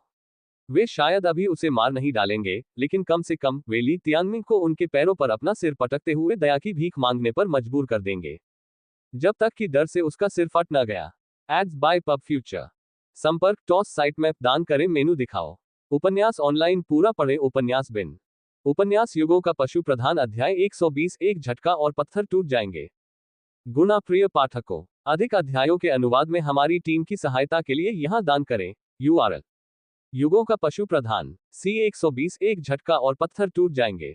पब फ्यूचर द्वारा विज्ञापन। अध्याय 120। एक झटका और पत्थर टूट जाएंगे। संयोग, सचमुच संयोग। चेन हाओ ने ठहाका लगाया। उसने आसमानी नीले रंग का लबादा पहना हुआ था। उसकी सुंदर आकृतियां स्पष्ट रूप से उसके पिता से विरासत में मिली थी। वह ली तियानमिंग के पास धमकी भरे अंदाज में गया, लेकिन उसका दिमाग उस थप्पड़ से भरा हुआ था जो उसके पिता ने उसे ली तियानमिंग के कारण मारा था। एक ऐसी शर्म की बात जिसे वह कभी नहीं भूल पाएगा। इसके अलावा जब ली तियानमिंग स्वर्ग के गर्भगृह में आसन कर रहा था तो उसकी मां बेतरतीब ढंग से गुस्सा कर रही थी। उसी समय उसके सबसे छोटे भाई ने साधना करने की अपनी इच्छा खो दी थी और इसके बजाय संस्थान में बर्बाद होने का विकल्प चुना। अगर ये बदलाव ली तियानमिंग के कारण नहीं थे तो कोई और जिम्मेदार नहीं होगा। ये सोचना कि तुम खुद को अर्पित कर दोगे, कितनी अच्छी किस्मत है। अपने कवच और भारी शरीर के साथ जिंग क्यू युद्ध के मैदान में एक जनरल की तरह लग रहा था, जो एक पल की सूचना पर वध के लिए तैयार था। वे जिंग और चेन व्यापारी के वारिस थे जो अपने मुंह में चांदी के चम्मच लेकर पैदा हुए थे। इसलिए उन दोनों के पास हथियार और कवच थे जो उनकी स्थिति के अनुकूल थे। उदाहरण के लिए जिंग क्यू का लबादा सबसे सख्त चांदी के धागों से बना था, जो इसे ग्रेड 5 का कवच बनाता है। अगर एलिसियम के नियम न होते तो शायद वे और भी बेहतर उपकरण से लैस होते। जैसे ही वे बात कर रहे थे, वे दोनों ली तियानमिंग के पास आ गए, एक बाईं ओर से और दूसरा दाईं ओर से। हमसे यहां मिलकर तुम तो बदकिस्मत हो। चेन हाओ की आंखों में खंजर घुस गए थे। उसके और ली तियानमिंग के बीच का संघर्ष उसके दिमाग में बार बार घूम रहा था। ली तियानमिंग, तुम्हारे पंख आज तुम्हें भागने नहीं देंगे। मैंने तुमसे वादा किया था कि मैं तुम्हें ऐसा सबक सिखाऊंगा जिसे तुम कभी नहीं भूल पाओगे, और आज उसका दिन है। जिंग क्यू ने शांति से बात की, लेकिन उसके शब्दों में एक अधिकार भरा हुआ था जिससे वह अकाट्य लग रहा था। भाई, क्या हम चलें? जिंग क्यू ने चेन हाओ से पूछा, जो विपरीत दिशा में था। नहीं, मुझे ये खुद ही करने दो। मुझे अपने पिता को कुछ बातें साबित करनी है। चेन हाओ की आंखें अजीब तरह से चमक उठी, मानो उस थप्पड़ का असर अभी भी उसे हो रहा हो। ठीक है, मैं तुम्हारा ध्यान रखूंगा। यह जरूरी था क्योंकि उन्हें अन्य प्रतियोगियों पर नजर रखने की जरूरत थी, और यह भी सुनिश्चित करना था कि ली तियानमिंग इससे बच न सके। पब फ्यूचर द्वारा विज्ञापन। सुनहरी चमक के साथ जिंग क्यू का जीवनबद्ध जानवर अपने जीवनबद्ध स्थान से बाहर निकल आया। यह एक सुनहरा बाग था, 2 मीटर लंबा, 6 मीटर लंबा और तारों की रोशनी से जगमगाता हुआ। उसके सिर पर एक नुकीला सींग सबसे ज्यादा आकर्षक था, जो सुनहरी रोशनी दे रहा था, जिससे सभी लोग चौंक गए। ये निम्न श्रेणी का 7 सितारा जानवर था। सौर सींग वाला बाघ, 1 सितारा प्रकार का स्थलीय जानवर। सौर सींग वाला बाघ जिंग हवेली का प्रतीक था, क्योंकि यह इस जानवर के साथ था कि ऋषि जिंग कई विरोधियों को हराकर राष्ट्र के शीर्ष पर पहुंचे। यही कारण था कि स्टाररी ऋषियों को शेर और बाघ ऋषि के रूप में भी जाना जाता था। अभी ऋषि जिंग का बाघ अपने चरम पर था, जबकि जिंग क्यू का जानवर अभी भी एक साधारण जानवर था। और फिर भी यह अभी भी वर्तमान ली तियानमिंग के लिए एक भयानक दुश्मन था। जैसे ही जिंग क्यू ने सोलर हॉर्न टाइगर पर सवार होकर ली तियानमिंग के भागने के रास्ते को बंद किया, चेन हाओ का जीवन बाधित जानवर ली तियानमिंग के सामने आ गया। उसके भाई का हेक्स्टार क्लिनिक्वेंट शेर काफी शानदार था, फिर भी वह चेन हाओ के जीवन बाधित जानवर की तुलना में कुछ भी नहीं था। ये और भी शानदार शेर था, जिसका फर का हर इंच तारों की रोशनी की तरह चमक रहा था। इससे भी ज्यादा आकर्षक थे उसके पसलियों के किनारों से निकले विशाल पंख, जो लगभग 8 पंखों वाले गोल्डरोक जितने बड़े थे। ये हेप्टा तारांकित पंखों वाला शेर था, एक और निम्न स्तरीय 7 सितारा जानवर। एबिसल ट्रायल में भाग लेने वाले सभी लोगों के लिए 7 सितारा जानवर न्यूनतम मानक था। भले ही ये केवल निम्न स्तरीय जानवर था, फिर भी इसकी शक्ति 6 सितारा जानवरों की तुलना में कहीं अधिक मजबूत होगी। शाही जानवरों के लिए प्रत्येक स्तर के बीच का अंतर काफी महत्वपूर्ण था, और यदि उनके जानवर मध्यम स्तर के होते तो वे एक और स्तर आगे होते। भले ही हेप्टा तारांकित पंख वाले शेर के पंख थे, फिर भी यह एक तारा प्रकार का स्थलीय जानवर था, सौर सींग वाले बाघ की तरह एक शाही जानवर। कोई भी शाही जानवर जो अपने चरम पर पहुंच जाता था, वह वर्मिलियन बर्ड के शीर्ष सोपानों में शामिल हो जाता था। जिंग क्यू के साथ अपने सोलर हॉर्न टाइगर को बैकअप के रूप में लेकर चेन हाओ ने अपने हेप्टा स्टार्ड विंग लान के साथ ली तियानमिंग की ओर दबाव डाला। उसने जो आसमानी नीला लबादा पहना था, उसके अलावा उसके हाथ में एक चमकदार लंबी तलवार थी, जिसकी मूठ में 7 अलग अलग रत्न जड़े हुए थे और जो एक अडिग ऊर्जा दे रही थी। ये शीर्ष श्रेणी के 5 जानवरों के हथियारों में से एक था, हेप्टा स्टार्ड आर्केन तलवार। हेप्टा स्टार्ड अनइल्डिंग एनर्जी के रूप में जानी जाने वाली एक दुर्लभ आत्मा के खतरे से प्रभावित, ये बेहद विनाशकारी था। वास्तव में हथियार से एक साधारण झटका एक पूरे बोल्डर को चकनाचूर करने के लिए पर्याप्त था। ली तियानमिंग, इस लड़ाई के बाद आप एजियो डोमेन से बाहर निकल जाएंगे। एक ठंडी मुस्कुराहट के साथ वह ली तियानमिंग की ओर दौड़ा। हेप्टा तारांकित रहस्यमय तलवार ली तियानमिंग के सिर के ऊपर मंडरा रही थी। तुम्हारी बकवास बंद हो गई। ली तियानमिंग को अपमान का आदान प्रदान करने में कोई दिलचस्पी नहीं थी। दुर्भाग्य से ज़ू लैन, मुझे तुम्हारा चेहरा जमीन पर रौंदते हुए देखने के लिए यहाँ नहीं है। लेकिन किसी भी तरह से अगर ली तियानमिंग ने उन दोनों को उनके चेहरे पूरी तरह से सूजे हुए अवस्था में बाहर भेजा, तो ज़ू लैन और युआन यू अभी भी इसे देख लेंगे। उस उद्देश्य को ध्यान में रखते हुए ली तियानमिंग उन पर आसानी से जाने वाला नहीं था। यंग हो लिंग एर, सुनिश्चित करें कि उनके चेहरे सूज जाएं। ली तियानमिंग मुस्कुराया। मैं ऐसा बहुत समय से करना चाहता था। छोटी सी लड़की हवा में उड़ी और हेप्टा तारांकित पंख वाले शेर को पकड़ लिया। काश मैं भी ऐसी ही खूबसूरत दिखती। अपने प्यारे रूप से परेशान होकर यंग हुओ ने शेर पर अपनी सारी झल्लाहट निकालने का फैसला किया। पब फ्यूचर द्वारा विज्ञापन। अगर जिंग क्यू हस्तक्षेप नहीं करने वाला था, तो ली तियानमिंग आसानी से उन्हें एक एक करके हरा सकता था। उसे खुशी थी कि वे दोनों अब भी उसके खिलाफ इतने अहंकारी हो सकते हैं, खासकर तब जब वह उस समय से भी ज्यादा मजबूत था जब उसने वेई गोआओ को हराया था। यह नई शक्ति उसे छोटी लड़की के विकास से मिली थी, और उसकी नई आत्मा स्रोत क्षमता किसी भी वस्त्र या कवच से बेहतर थी जो वह संभवतः मांग सकता था। उसी क्षण यंग हुओ ने ली तियानमिंग की दिशा में एक जलती हुई आग का गोला दागा, जिसने उसे सिर से पैर तक अपने नारकीय कवच में ढक दिया। इन्फेनल ब्लेज ने खुद को ब्लेजिंग ड्रैगन चेन ब्लेड पर लपेट लिया, जिससे वह युद्ध के उग्र देवता में बदल गया। उसी समय यंग हुओ ने भी इन्फेनल कवच पहन लिया और एक ज्वलंत मुर्गी बन गई।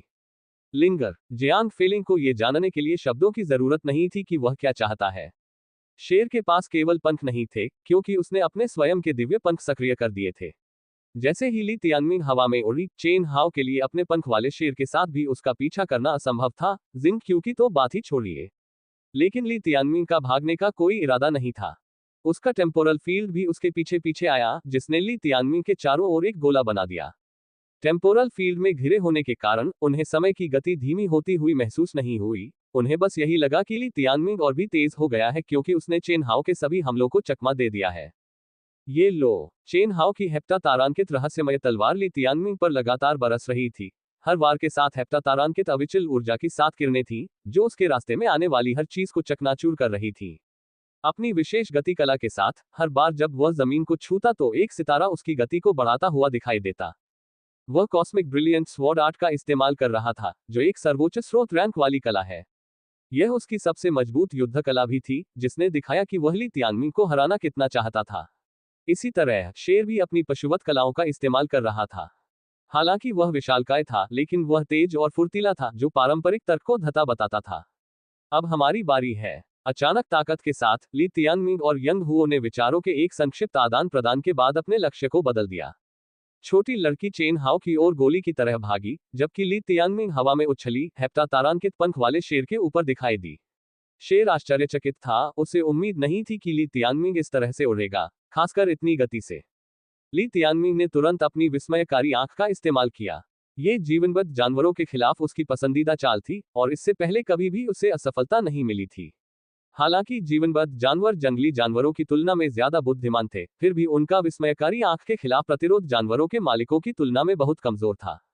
जैसे ही भ्रम ने शेर पर हमला किया, ली तियानमिंग ने पहले ही अपने धधकते ड्रैगन चेनब्लेड को बाहर निकाल लिया था, जो हवा को चीरते हुए और उसके पंखों को चीरते हुए उसके साथ निष्प्राण हाउस का पहला रुख था। शेर एक जोरदार धमाके के साथ चट्टान से टकराया और कुछ ही क्षण बाद चट्टान की दीवार से फिसलकर जमीन पर आ गिरा। तुम्हारी हिम्मत मत करना। चेन हाओ ने अपनी लंबी तलवार हवा में घुमाई, तलवार सीधे ली तियानमिंग की ओर जा रही थी। ली तियानमिंग ने तुरंत अपने दिव्य पंखों को खतरे से दूर जाने का आदेश दिया। अपनी ही नरकीय ज्वाला में लिपटा छोटा चूजा अब चेन हाओ को पकड़ लेता है, जिससे उसे उससे निपटने के लिए मजबूर होना पड़ता है। इससे चेन हाओ ली तियानमिंग की पूंछ से दूर हो जाता है, जिससे वह एक बार फिर शेर पर हमला कर सकता है। सच तो ये था कि ली तियानमिंग के दिव्य पंखों के साथ चेन हाओ बहुत ज्यादा विकलांग था, खासकर हवाई युद्धों में। ये बात लगभग सभी अन्य जानवरों के मालिकों पर भी लागू होती थी, क्योंकि केवल ली तियानमिंग ही इतना भाग्यशाली था कि उसके साथ जियांग फीलिंग था। सेलेस्टियल विंग्स उसकी अन्य क्षमताओं के सामने भले ही कमजोर लगती हो, लेकिन युद्ध के समय ये सबसे अधिक व्यवहारिक थी। दूसरी तरफ हेप्टा तारांकित पंख वाला शेर पहले से ही क्रोधित था, चट्टान से टकराने के कारण। एक बार जब वह अपने पैरों पर वापस आ गया, तो उसने ली तियानमिंग की दिशा को लॉक कर दिया। उसके पंख अब चमकीले बैंगनी रंग के हो गए थे। अगले ही पल उसके दो पंख आपस में टकराए, जिससे एक चमकदार बैंगनी किरण निकली। यह आत्मास्रोत क्षमता, हेप्टा तारांकित कॉस्मिक बीम, ली तियानमिंग को एक ही वार में मारने के लिए पर्याप्त थी। मुसीबत मंडरा रही थी। प्रायोजित सामग्री। कोलकाता की एक युवती ने बताया कि वह एक दिन में 2,50,000 रुपए कैसे कमाती है। कोलकाता की 19 वर्षीय युवती ने बताया कि वह प्रतिदिन 2,90,000 रुपए कैसे कमाती है। पब फ्यूचर द्वारा विज्ञापन। संपर्क टॉस साइट मैप दान करें।